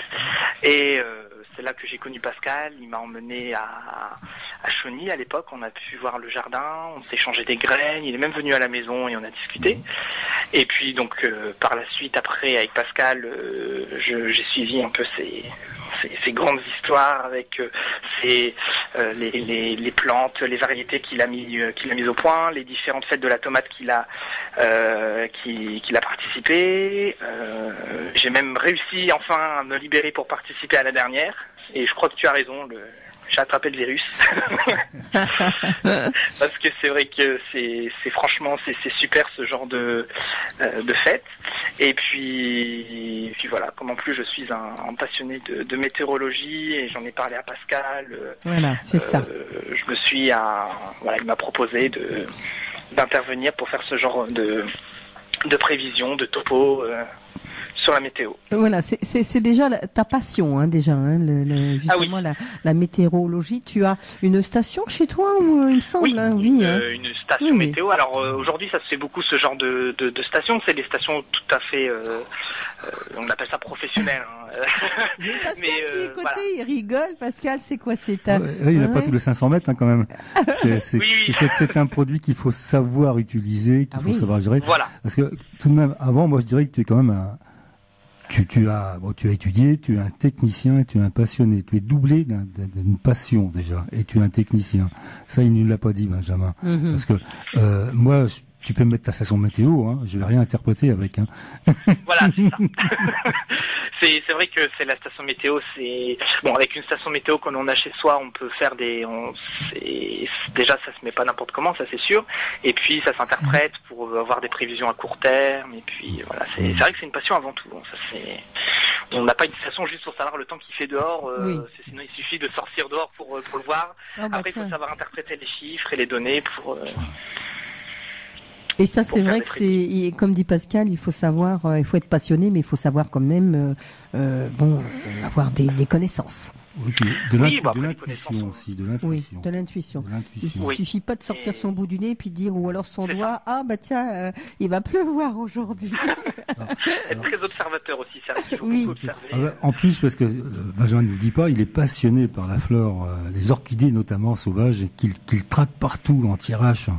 Je sais que tu les traques. Oui. Les orchidées. Oui, je sais. J'ai déjà mes plans, mais pour l'année prochaine, en photographie, j'essaye d'avoir un peu partout en Picardie des plantes. Et il y en a beaucoup plus qu'on ne le pense.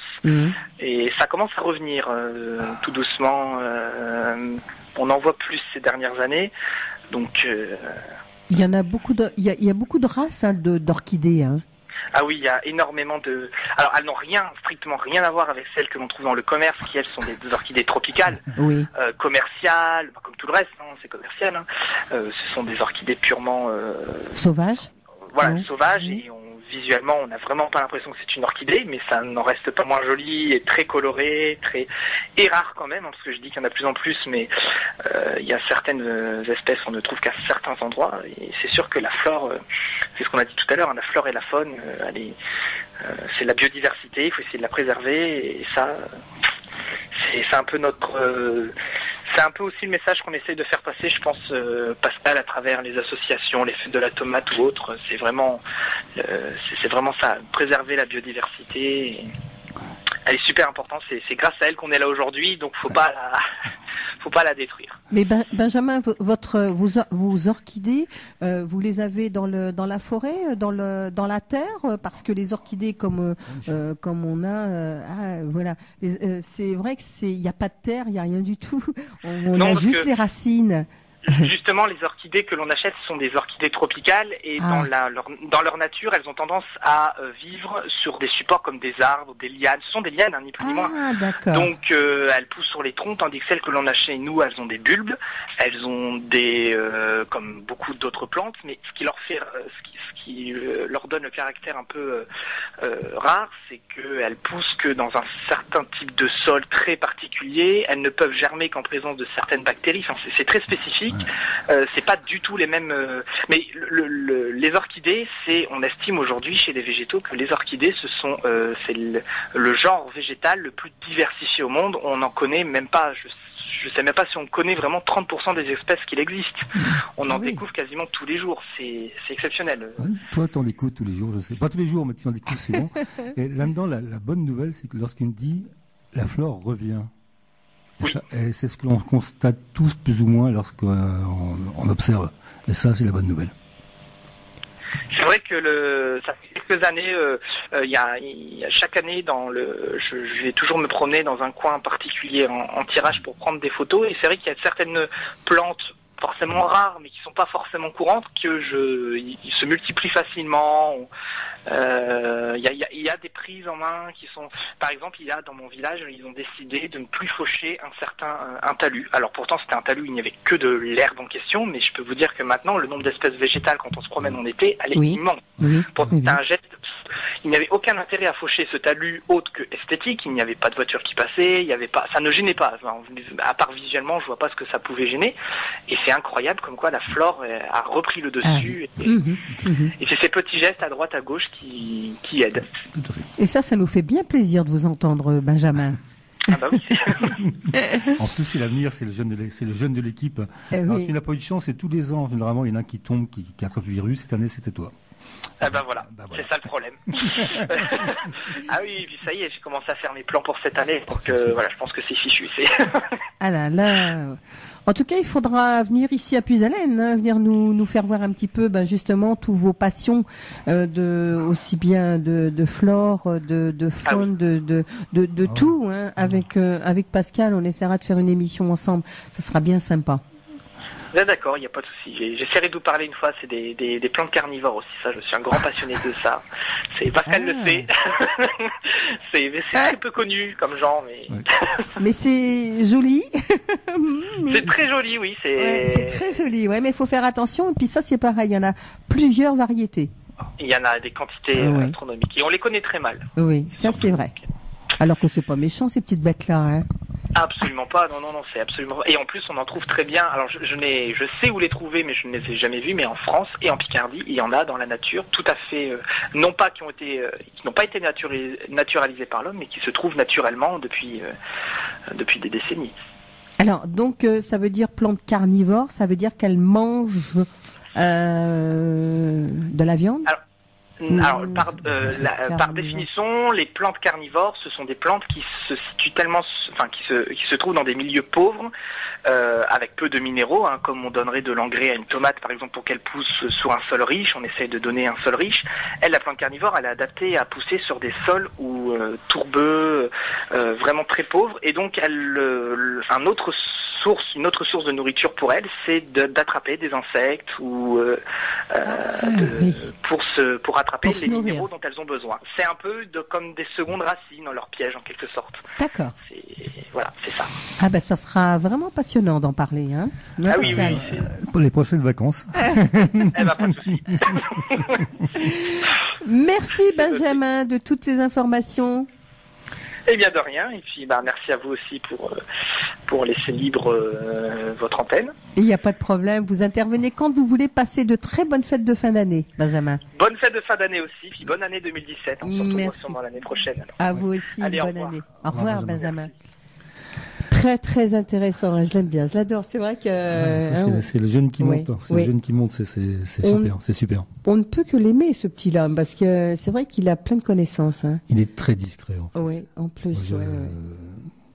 C'est vrai qu'on s'est rencontrés, il m'avait contacté, mais je me souviens très bien maintenant, il m'avait posé une question de savoir pourquoi mes tomates n'étaient pas colorées comme les tomates industrielles, les feuilles. Mais comment faites-vous alors que il dit chez les autres elles sont bleues ou les produits dessus. Voilà. Et c'est ce qu'il avait Et donc, effectivement, je lui ai répondu. On s'était rencontrés. Il était venu avec son père, d'ailleurs. Je me souviens de son bon. On s'est rencontrés. On s'était revu ce jardin partagé après à Chauny. Oui. Et non, mais c'est. Il a l'avantage, c'est il le dit pas, il est professeur de biologie. Oui, voilà. D'où vient un petit peu il a quand même c'est vrai ce que tu disais, il a quand même des connaissances. Hein. Je veux dire, la météo, ça ne s'invente pas. Il faut déjà avoir des petites connaissances et puis aussi la passion de savoir. Oui. C'est un passionné. Voilà, c'est ça. C'est pour ça que là. Oui, alors si tu le lances sur les plantes carnivores ou sur les aussi. C'est intarissable. Mais je pense que ça peut être intéressant de parler justement de ça, de l'orchidée, parce que c'est vrai qu'on ne connaît pas. Ça, c'est une plante, une fleur sauvage, une fleur qui pousse. Ça, fallait le savoir. Bon, c'est vrai que je pensais pas que ça poussait en forêt. Hein. Dans la région, il y en a une qui a été découverte il n'y a pas très très longtemps, dans une tourbière près de Noyon. Tout près d'ici, il y a une tourbière où, même au mois d'août, il fait 0 degré la nuit. Oui. C'est vraiment un microclimat, c'est quelques mètres carrés où il gèle au mois d'août. Oui. Et dedans, il y a une orchidée, qui a été trouvée par des chercheurs. C'est entre Noyon et Cuttes, si je m'abuse. C'est pas si loin d'ici. Oui, c'est tout près d'ici. Oui. Effectivement, j'avais lu ça dans une revue spécialisée. Mais il y a plein de trésors en Picardie. Ah oui, je m'en doute. On ne connaît pas tout. Hein. En tout cas, merci Benjamin. Oui. Voilà. Alors Pascal, maintenant, on va continuer un petit peu. On sait que, sait qu'il va faire très très froid. Hein, donc, comme les gens n'ont pas bougé, on va essayer de leur faire gagner un peu quelque chose qui nous écoute patiemment, parce qu'on parle beaucoup aujourd'hui. Hein. Oui, c'est vrai. Même l'heure, on ne peut plus l'heure. Non, ça va. C'est intéressant. Alors, merci mon petit cadeaunet. Donc, nous allons mettre des lots de ces salades, notamment, entre autres, de choux ou de tomates, donc, qui seront à reproduire par les gens et surtout à distribuer autour de vous. N'hésitez pas. Distribuer. Alors, lorsqu'on vous dit, mais une tomate hybride ou une salade hybride, ça ne se sème pas. Il ne faut pas confondre l'hybride naturel fait par la nature, par les abeilles ou par la main de l'homme aidé, et ce qu'on appelle après le fait de la manipulation génétique. Ça, c'est autre chose. Génétique, la manipulation génétique. C'est que l'homme intervient de façon très technique, très scientifique, uniquement en utilisant que des cellules de plants. Ça, c'est autre chose. C'est un autre métier, ça c'est non. Ah oui. C'est peut-être un petit peu plus méticuleux, non? C'est plus dangereux quand on parle des maïs transgéniques ou des choses comme ça, où on apprend des plantes à certaines plantes comme le maïs ou autres, et les betteraves bientôt à lutter contre les désherbants qu'on va leur mettre par tonnes sur la tête. Récemment, j'ai vu une vidéo où un type qui parlait de pommes, un technicien qui très sérieusement dit devant la caméra, mais vous savez, lorsque l'on traite un pommier, le produit chimique s'arrête au pédoncule de la plante, du fruit. Ah oui. Ça fait un petit peu penser comme le maïs, c'est ça un petit peu le maïs parce que, effectivement, de toute façon, lorsqu'un couple d'êtres humains fait un bébé, c'est une hybridation. Ah bah oui. Parce qu'il y a des gènes des parents, des gènes des grands-parents des côtés. Puis c'est pour ça que lorsqu'on parle des tomates ou des salades, des choux, des fleurs, parfois on a une surprise. Pourquoi? Parce qu'il y a un caractère qui ressort de X générations d'avant, qu'on avait oublié ou qu'on ne connaissait pas. Ce gène ressort et c'est la surprise. C'est ce qui s'est passé pour cette fameuse tomate là où on pensait pas. Parce que moi je connais les parents, les grands-parents. C'est-à-dire ça fait quand même. On a les parents, ça fait 2. Après on a 2 grands-parents de chaque côté et on a encore 2 autres soucis. Donc on avait 10, on avait 20 souches pour arriver à quelque chose sur plusieurs mélanges. Et il y a eu quelque chose quelque part qui a fait que c'était pas ce qu'on attendait. Oui. Voilà. Pourquoi? Oui. Alors ça c'est pareil, il faut avoir un suivi, il faut vraiment être. Il y a tout. Ça c'est inexplicable. C'est inexplicable, c'est-à-dire qu'il y a eu un gène quelque part qui était plus fort que les autres. Alors là, Pascal, on fait gagner à nos auditeurs donc des semences, des semences de salade, d'accord, et de chou-rave aussi. Et de chou-rave. Ben oui. Tu poses une question. On va poser des questions. Oui, une question qui sont simples, mais bon, on va voir si j'en suivent. Oui, bien sûr. Alors. Combien de millimètres de pluie y a-t-il eu cette année, en 2016, selon notre ami Benjamin? Ça, c'est la première question. Et puis, on va poser tout après. le nombre d'éclairs qui a été constaté lors d'un orage à Carlepont aussi, à la minute. C'est impressionnant, ça. Oui, oui, c'est vrai. On ne dira pas le nombre, hein, non, mais quand même, ça faisait quand même 3 la seconde et plus. Hein. Tout à fait. Hein. C'est vrai que... Voilà, donc on attend vos... 03 44 75 3000 pour justement gagner sachets de salade, des petits sachets aussi de céleri. Et puis comme c'est Noël, même les personnes qui nous appellent pour leur dire bonjour, je me ferai un plaisir de leur envoyer des semences. Toi, je l'ai dit, il a le cœur sous la main, c'est le Père Noël. Hein. Mais c'est pas Papa Noël. Bon, vous appelez ça le cœur sous la main, non, il y a aussi le côté où je veux que la nature persiste. Oui, qu'elle subsiste. Et les graines, il y a 2 façons de les disséminer dans la nature. C'est ou naturellement, les graines d'impatience, vous savez, l'impatience, ce petit tube, lorsqu'il s'ouvre, les graines sont expulsées. Oui. Donc ça, c'est la plante qui s'est mise au point elle-même un système pour se disperser.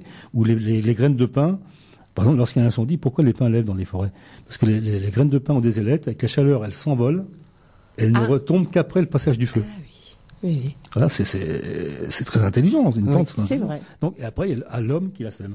Oui. Donc là, je compte sur les auditeurs pour la semer. Voilà. 03 44 75 3000. Tu nous as mis une belle petite musique assez sympa, je le vois ta tête. Ah bon? Oui.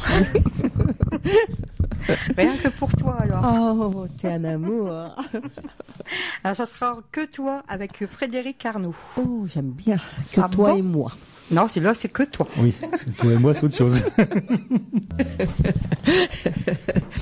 Ah, ben oui, on est en train d'avoir une... oui, on va reposer la question, Pascal, hein, pour justement gagner ces petites graines de salade et puis de céleri rave. 03 44 75 3000, hein, n'oubliez pas. Il y a eu 2 questions. Donc la pluviométrie enregistrée donc en France cette année moyenne, hein, en millimètres. Hein, donc c'est Benjamin qui en a parlé. Donc c'est toujours dans la moyenne, je crois que c'est 750 mm en général, et là on n'est pas très loin d'ailleurs. Et le nombre d'éclairs enregistrés lors d'un orage assez spectaculaire, à la minute, je dis bien, à Carlepont en 2016.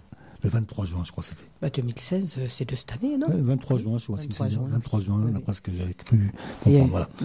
Et appelez-nous pour dire bonjour ou on vous oubliera pas. Et on vous fera des beaux petits cadeaux. Hein. Voilà. Donc là, Pascal, tu voulais nous parler de ça, c'est fait. T'avais une pomme dans les mains. Voilà. Alors, elle est rouge, elle est belle. Belle pomme. C'est ma préférée. Oui, je vois ça. Alors ça, c'est des. Elles sont belles, dis donc. C'est une variété ancienne. Alors, elle est connue sous 2 noms. C'est pas la Boscope, c'est non, pas la. Nationale ou QC rouge. Son vrai nom, c'est National. Voilà. D'autres personnes l'appellent la QC rouge, et en opposition à une, parce qu'elle a la forme d'une autre pomme, ça s'appelle QC tout court, qui est jaune. Donc celle-ci, elle est rouge. Hein, oui, c'est vrai. Rouge larvé de jaune, très foncé, rouge très foncé. C'est une pomme. Alors les croqueurs de pommes, on parlerait beaucoup mieux que moi. Donc c'est une variété qui est très ancienne. Je me suis édité quelque chose. Donc, l'avantage de cette variété, l'arbre n'est jamais malade. Ah oui. Parce que moi, les arbres, je ne traite pas. Je l'ai jamais vu malade, cet arbre-là. Il produit régulièrement tous les ans. Parce qu'il y a des arbres qui pratiquent l'alternance. Hein. Une année, ils produisent beaucoup, l'année d'après, ils se reposent, plus ou moins. Vrai. Là, tous les ans, il y a beaucoup de fruits dessus. C'est une pomme d'hiver. On l'accueille, je l'accueille vers le 15 octobre. Je sais que Marie, au début, m'a dit, j'aime pas ta pomme, elle a un fort goût d'anis lorsqu'on immédiatement comme ça, oui. Immédiatement pour la cueillette. Oui. On attend 15 jours, 3 semaines. Elle change. Tu peux croquer dedans, elle est propre, elle n'est pas traitée ni rien. Oui. Tu vas voir, elle est très bonne. Elle est très sucrée, c'est une pomme d'hiver qui est extraordinaire. On va le faire.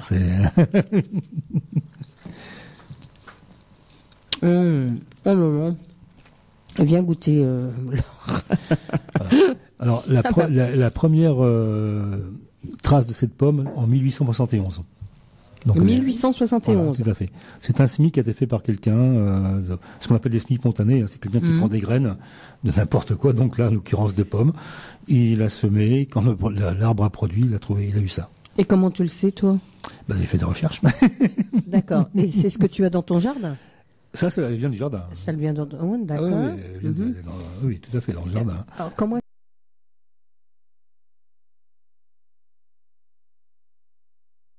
C'est la nationale. La nationale. La nationale. Alors, donc c'est un arbre, je n'ai aucun mérite, qui a été planté, je pense, par le papa de l'ancienne propriétaire, qui a 80 ans aujourd'hui. Hein. Et on peut en trouver donc nos amis croqueurs de pommes, je sais qu'en Picardie, ils sont très très très présents, parce que je les rencontre parfois d'ailleurs sur recours.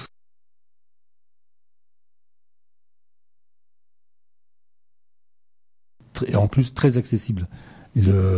On peut la trouver, hein, je pense qu'elle est trouvable.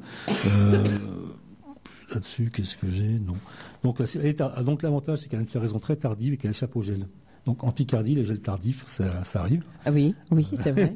Voilà, c'est son avantage. Et moi, elle est bonne, elle est belle. Elle est belle. Alors, ça fait combien de temps que tu l'as cueillie? Cette année, j'ai cueilli, je crois que c'est le 18 octobre. Je voudrais pas, il me semble, de mémoire. 18 octobre. Mais vers le 15, ça se fait vers le 15 octobre. Décembre, donc ça fait 2 mois. Tu l'as mise où, là? Elle est dans la grange, puisque la cave est encore trop chaude chez moi. Pour l'instant. Elle est dans la grange, voilà. Donc dans un panier, forcément. Dans les mêmes caisses que tu connais, posées sur des copeaux de bois. Ah oui. Pour amortir les chocs, et ça se touche pas. Ça, c'est bien aussi. C'est un petit astuce, ça. Ça évite les chocs. Hein. Puis l'avantage, c'est que ce sont des gros copeaux de bois, tu as vu, hein, que j'avais peut-être sur les fêtes. Donc, moi, je m'en sers pour caler les tomates, pour les transporter sur les fêtes. Donc c'est pas de la sûre, ce sont des copeaux. Hein. Des copeaux, oui. Souvent on en achète d'ailleurs pour faire de la litière pour les animaux. C'est vrai. Copeaux, voilà. Oui. Donc nos traités, ça existe, on en trouve. Et, dans la région, on en trouve relativement facilement. Oui. Et ça amortit les chocs et ça permet surtout aux fruits donc ils ne touchent pas de matière, une caisse en plastique, ça va faire de la vapeur, il y aura de la condensation. Donc il va plus ou moins être amené à pourrir. Tandis que là, ça respire. Il peut respirer, parce que il y a 3 cm de copeaux en gros dans les caisses. C'est vrai. Et donc ce sont les caisses que je transporte, les tomates, tu les as vues, hein. Et donc je peux les empiler. Et c'est génial. Voilà, elles respirent, elles sont dans le noir. Alors, c'est une pomme que tu peux garder jusqu'à quand, là? Cette année, on en a mangé jusqu'au mois d'avril. Ah, mon Dieu! Ah bah non. Et comme ça? Sans feutrir? À la fin, elle commence à se déshydrater un petit peu, c'est logique. Hein. Oui. Mais là, elle a déjà 2 mois et demi de cueillette, là, elle est impeccable. Hein. Ça vaut le coup, hein, dis donc, c'est vrai que... C'est un arbre qui est très productif. Alors, il aurait un défaut que j'ai pas constaté, parce que l'arbre était planté lorsque j'étais là. Il serait très long à se mettre à fruit, ce qu'on appelle. Vous avez le poirier, par exemple, le comice, c'est très très long à produire lorsqu'on le plante. Oui. J'en ai un que j'ai planté il y a 10 ans. Il produit, mais c'est quelques fruits, quoi. C'est pas ça, quoi. Et donc, cette variété, donc c'est pas nationale, c'est la nationale. La nationale. La nationale. Oui, tout à fait. Donc c'est une variété qui était très répandue à une époque. Hein. Oui. Bon, évidemment, maintenant, c'est vrai qu'on a remplacé par... Il y a peut-être d'autres variétés maintenant qui, comme tu dis, c'est remplacé par peut-être autre chose, non? Alors, vous savez, ces pommes qui sont très très belles, c'est comme les mannequins. Hein. C'est ce que j'en pense parfois. C'est beau de l'extérieur, mais... C'est beau à l'extérieur, mais à l'intérieur, il n'y a rien dedans. Enfin, je sais pas, je pense. Voilà, bon. Ah oui. Vous avez certains exemples de pommes. Il y en a une qui s'appelle la Pink Lady. Là, c'est une pomme qui a été créée en Finlande, si vous vous souvenez, en Nouvelle-Zélande.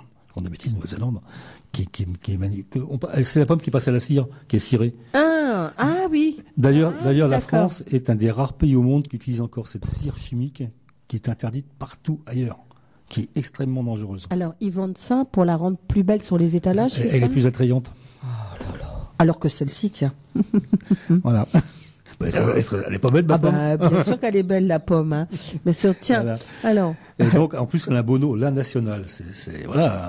Facile à retenir. On a la Picardie, la nationale. Bah oui. Voilà, non, mais c'est un beau fruit, mais il y en a d'autres, hein, des vieilles variétés.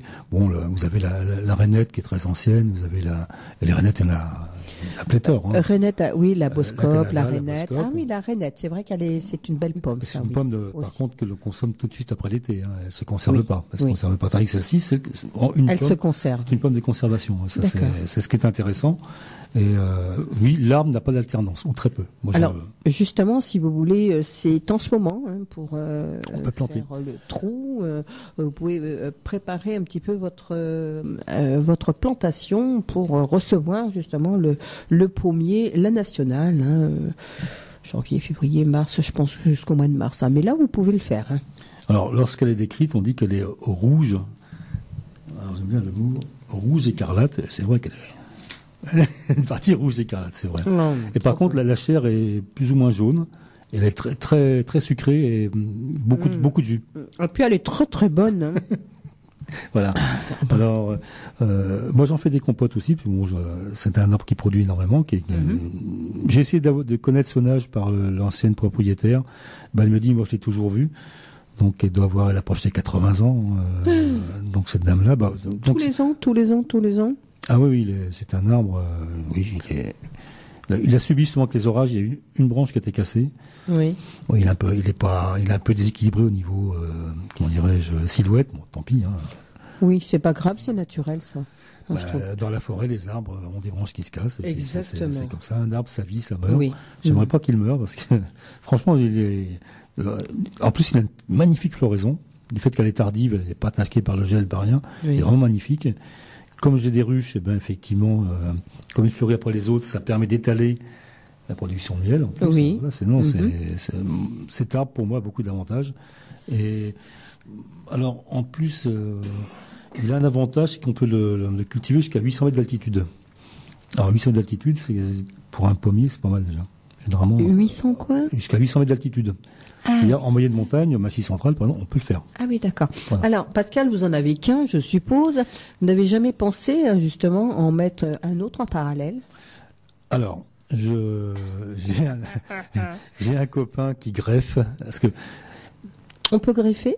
Oui, tout à fait. Alors, moi, mon grand-père le faisait très très bien. Il le faisait tellement bien, je le regardais faire, j'ai jamais appris. Et oui, voilà. Alors ça, c'est pareil, la greffe, faut savoir la faire. Hein. Alors, quoique c'est très aléatoire. Bon, effectivement, je pense qu'il y a un coup. C'est même pas, je pense, je suis certain. Il y a un coup de main comme tout. De toute façon, il faut pas rêver. Hein. C'est comme lorsque je vous dis qu'on prend pour faire une tomate, on prend une fleur que l'on coupe. Oui, il faut savoir le faire. C'est facile de dire, mais quand on le fait, il y a un tas de paramètres bon, je n'en parle même pas. Il faut enlever une partie du pistil. Voilà, bon, c'est. Mais ça doit être, comme on dit, à dire, mais à faire, c'est assez délicat, je pense. Hein. Vous faites ça avec des petites pinces à épiler ou des petites. Il y a une solution qui est très utilisée. Alors, vous voyez, moi, je fais ça vraiment comme. J'ai un copain qui a un peu une expression que je n'emploierai pas ici à la radio. Mais les Américains, pour faire ça, prennent une brosse à dents électrique. Ils mettent en fonctionnement sur la fleur mâle, et ils frottent. Donc ça vibre et ça pollinise. Ah, tiens, pas bête. Alors, donc c'est pas un investissement énorme. Même moi, je l'ai pas ça. Moi, je prends la fleur, je frotte. J'aime bien. Oui, regarder, faire, voilà. Et puis. Bon, voilà, c'est tout. Et donc les pommiers, on peut les greffer. Alors je sais on m'en a parlé, il faudrait que je le rencontre. Il y a un monsieur dans la région qui est à Saint-Denis, je crois, qui est un champion de la greffe. Mais qui paraît faudra nous l'amener, c'est plus un débutant apparemment. Ah. Voilà, donc ces gens-là sont des gens merveilleux. Oui. Mon grand-père, j'ai toujours vu greffer, moi. Que ce soit la vigne, que ce soit. Oui, c'est vrai que mon père faisait aussi greffer. Ouais. Oui, c'est vrai que. J'ai un ami qui le fait, avec une certaine réussite d'ailleurs. Mais bon, il est horticulteur, donc c'est logique. Il est professionnel. Il a appris. Hein. C'est pas facile. Hein. C'est pas facile. Ben non.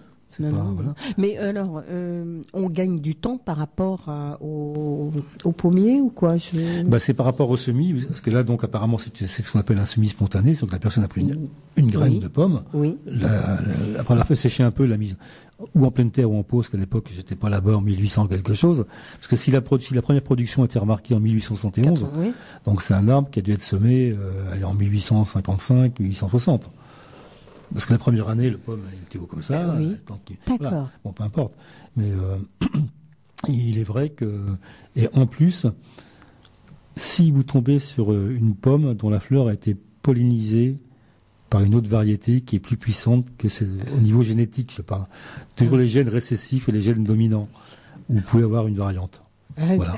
C'est ce qui fait un petit peu le petit plus alors d'avoir. Donc si on veut absolument ça, il n'y a que la greffe. D'accord. La greffe, ou alors après les techniques in vitro, mais ça me dépasse complètement. C'est un petit peu comme vos tomates, hein, vous voulez ça et ça, et ben les pommes c'est exactement pareil, un petit peu comme Benjamin avec ses comment ça s'appelle ses orchidées. Ses orchidées, la même chose s'il veut que celle-ci et puis celle-ci, il y a juste à les mettre ensemble, mais les polliniser et puis les faire. Il faut les surveiller. Oui, je pense il faut les surveiller, mais ça c'est comme tout, hein, faut tout surveiller. Hein. Le jardinage, tout ce qui moi j'ai dit je suis un contemplatif lorsque je sors de chez moi ou même parfois à travers la fenêtre. Je contemple la nature. Il y a beaucoup de jardiniers qui le font aussi maintenant. Mais ça, c'est une forme de sagesse. Oui, c'est vrai. Parce que l'homme qui n'a pas le temps d'observer la nature, où va-t-il ? C'est que faire un petit tour dans le jardin, si ce n'est que le matin, tu te réveilles, tu vas boire ton café dans ton jardin. Voilà, exactement. Moi, ça me suffit. C'est génial, ça, c'est bien. Puis, en plus, lorsque j'apporte certaines choses ou autres, par exemple, le céleri, ça paraît tout bête à produire. Oui. Avant qu'on comprenne que pour que la racine se développe, parce qu'on mange la racine, à l'origine, lorsqu'on sème un céleri, ça fait un pivot, une racine, toute droite comme ça, qui descend dans le sol.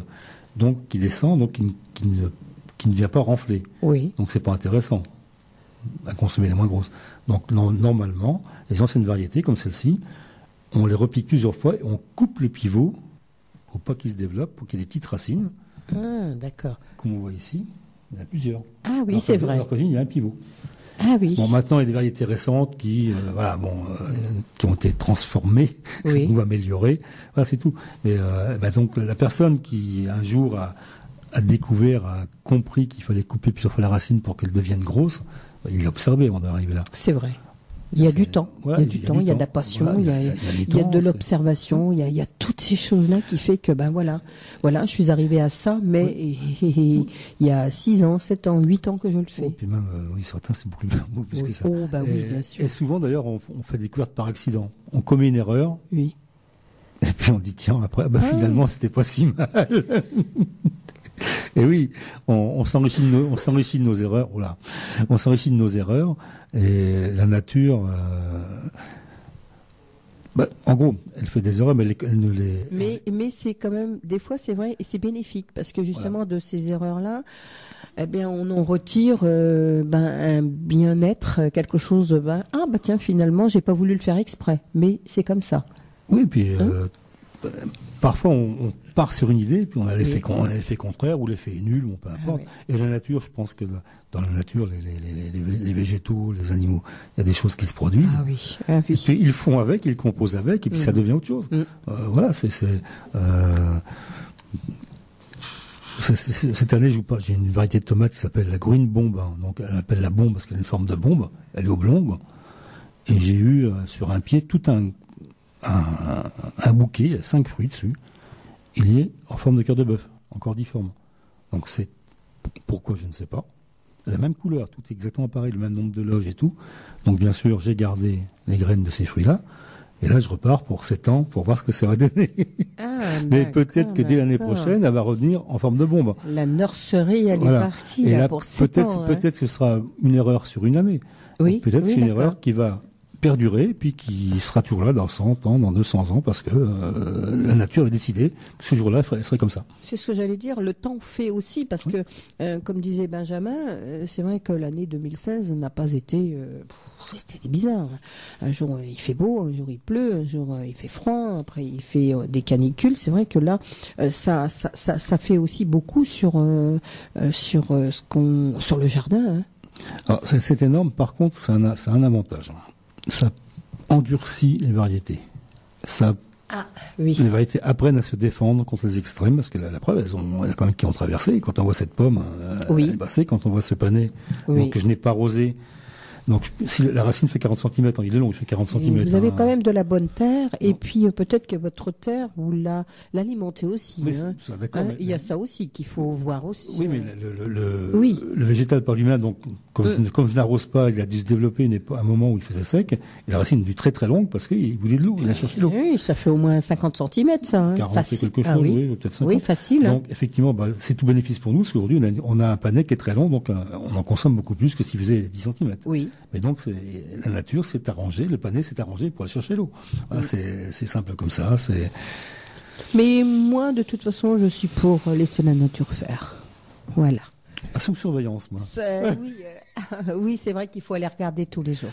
Tous les jours, il faut aller regarder, voir un petit peu ce qu'on a fait, ce qu'on a mis, ce qu'on a semé. Parce que justement, la nature, les plantes sont un peu comme les enfants. Si on les laisse trop en liberté, Ils en prennent un peu trop à l'oreille. Voilà, c'est tout. C'est comme ça. Alors, je pense qu'on va peut-être. Il n'y a pas eu d'appel, Laure, non. Non. Alors, on pas va d'appel. reposer la question. Oui, où ils sont partis, je ne sais pas, en vacances. En vacances, faire les courses pour le réveillon de fin d'année.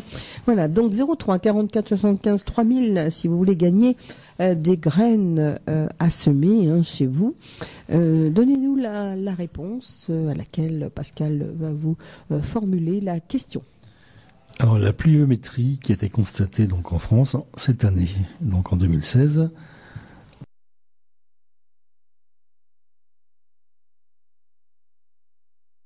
c'était lors d'un orage sur Carlepont, le 23 juin, le nombre d'éclairs à la minute, qui était assez important. J'aurais dû le noter. Tu l'as noté, toi? J'ai pas noté. Non, mais d'habitude, tu notes. Ou alors, c'est vrai. on va faire simple. Oui. Quelle est la deuxième partie du nom de la tomate qui a été baptisée il y a une semaine? Ah oui, c'est facile. Là, c'est facile. Ah là, c'est facile. 03 44 75 3000. Tu nous mets un petit peu de musique, ma petite cocotte. Tu peux mettre tes petites annonces entre les deux. Ta carte est libre. J'en ai plus d'annonces. Je les ai passées. Qui est bonheur. Une petite musique, alors. Oui. Alors, tu t'amuses, toi. C'est toi, nous, oui. En plus, on n'a pas le temps de...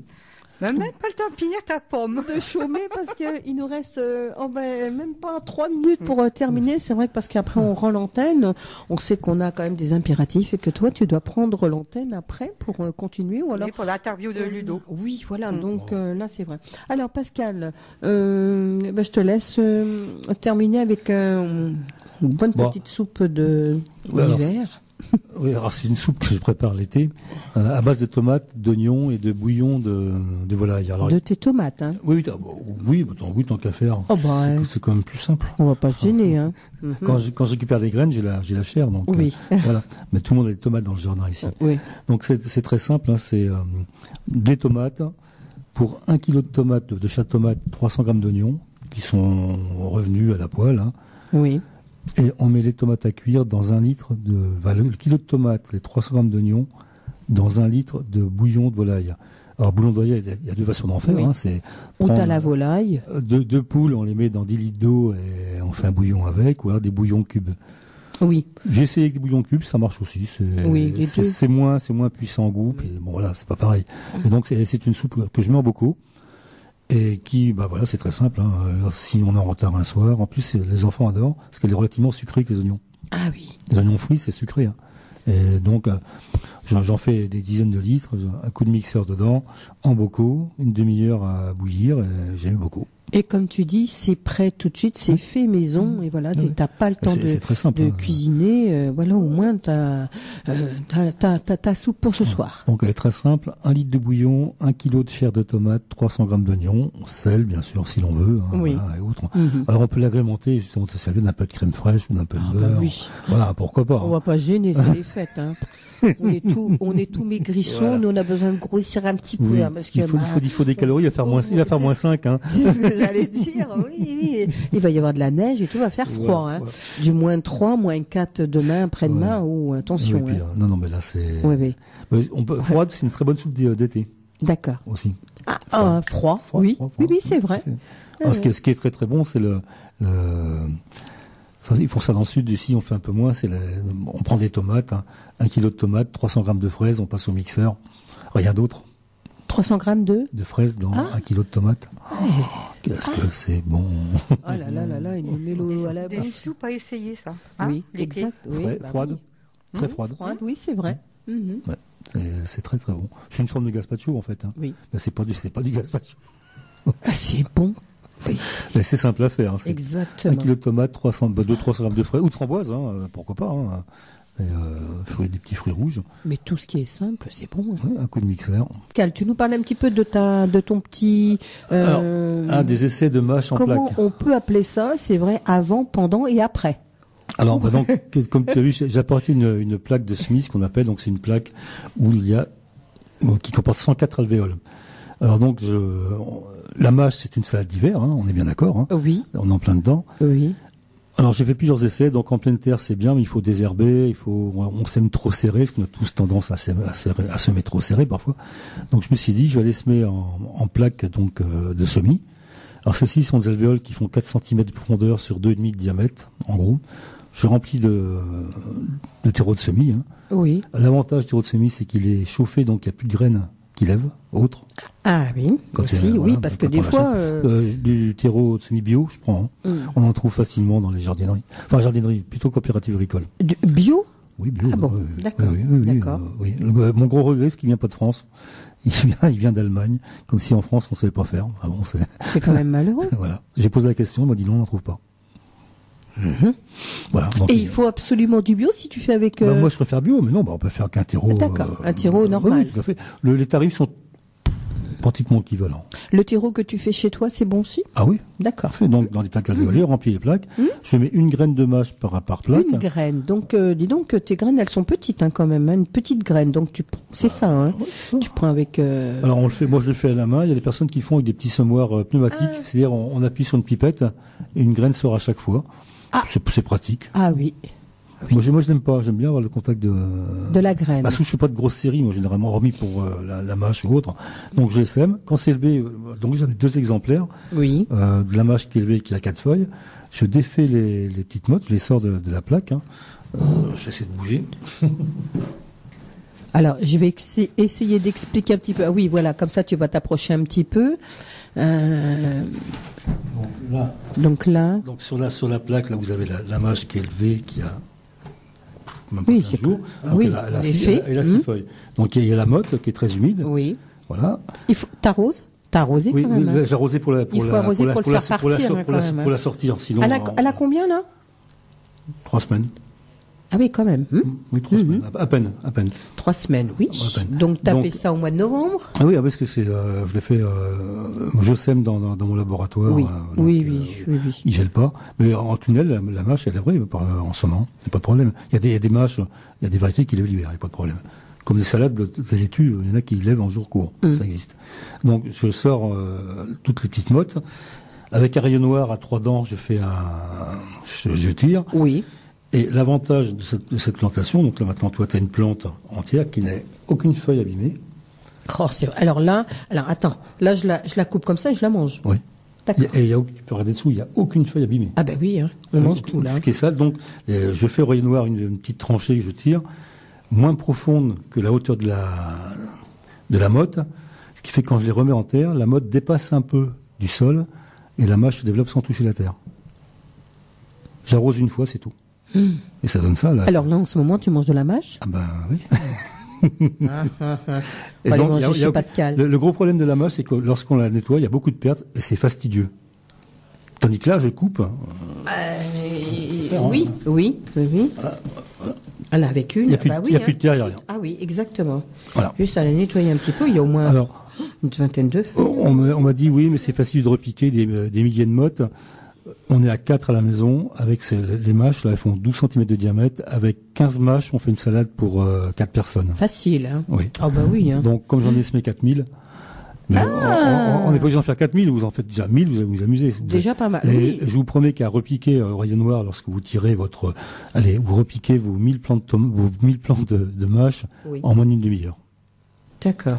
Et quand on voit le prix de la mâche, j'ai bien la vraie mâche, pas l'industrielle, qui pousse dans de l'eau et du sable, parce que l'industriel c'est ça, même boire dans l'eau tout court, c'est autre chose. Oui. Et là, le plan est énorme, c'est magnifique. Et il n'y a aucune perte. C'est un très très beau travail, c'est vrai qu'on est en admiration, nous. Là, c'est vrai. Avec de l'huile de noix de noisette. Ah, merci. Merci Pascal, merci de nous apporter toutes cette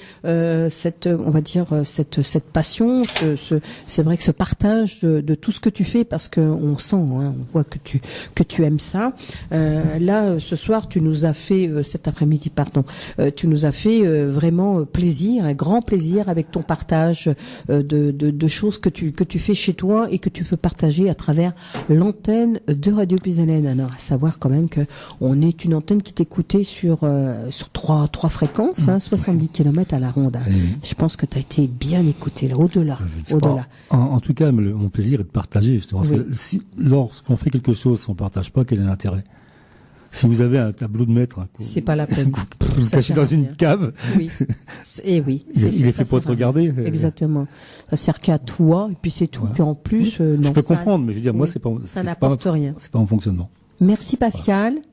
Voilà. C'est moi qui vous remercie. Et puis donc, comme c'était la dernière de l'année, je souhaite à tout le monde, auditrices, auditeurs, une très bonne fête de fin d'année. Et puis on se retrouve en 2017. On se retrouve en 2017. Passez d'excellentes fêtes de fin d'année. J'ai une idée. Peut-être qu'on pourrait faire des ateliers sur place dans Radio Puisalène.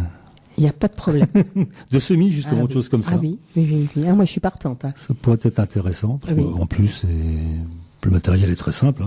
C'est simple comme tout, c'est bien. Une table, les semences, c'est pas un problème. Oui. Il ne manque plus que les auditeurs qui viendraient nous rendre visite et qui repartiraient avec leur plan. Ah, super. Bonne idée, là, Pascal. C'est bien. Je pense qu'en 2017, on va bien s'amuser, alors. Et puis, ça va être très, très intéressant. Merci Pascal, merci à vous auditeurs et auditrices de Radio Puisalène. Passez d'excellentes fêtes de fin d'année. On se retrouve l'année prochaine.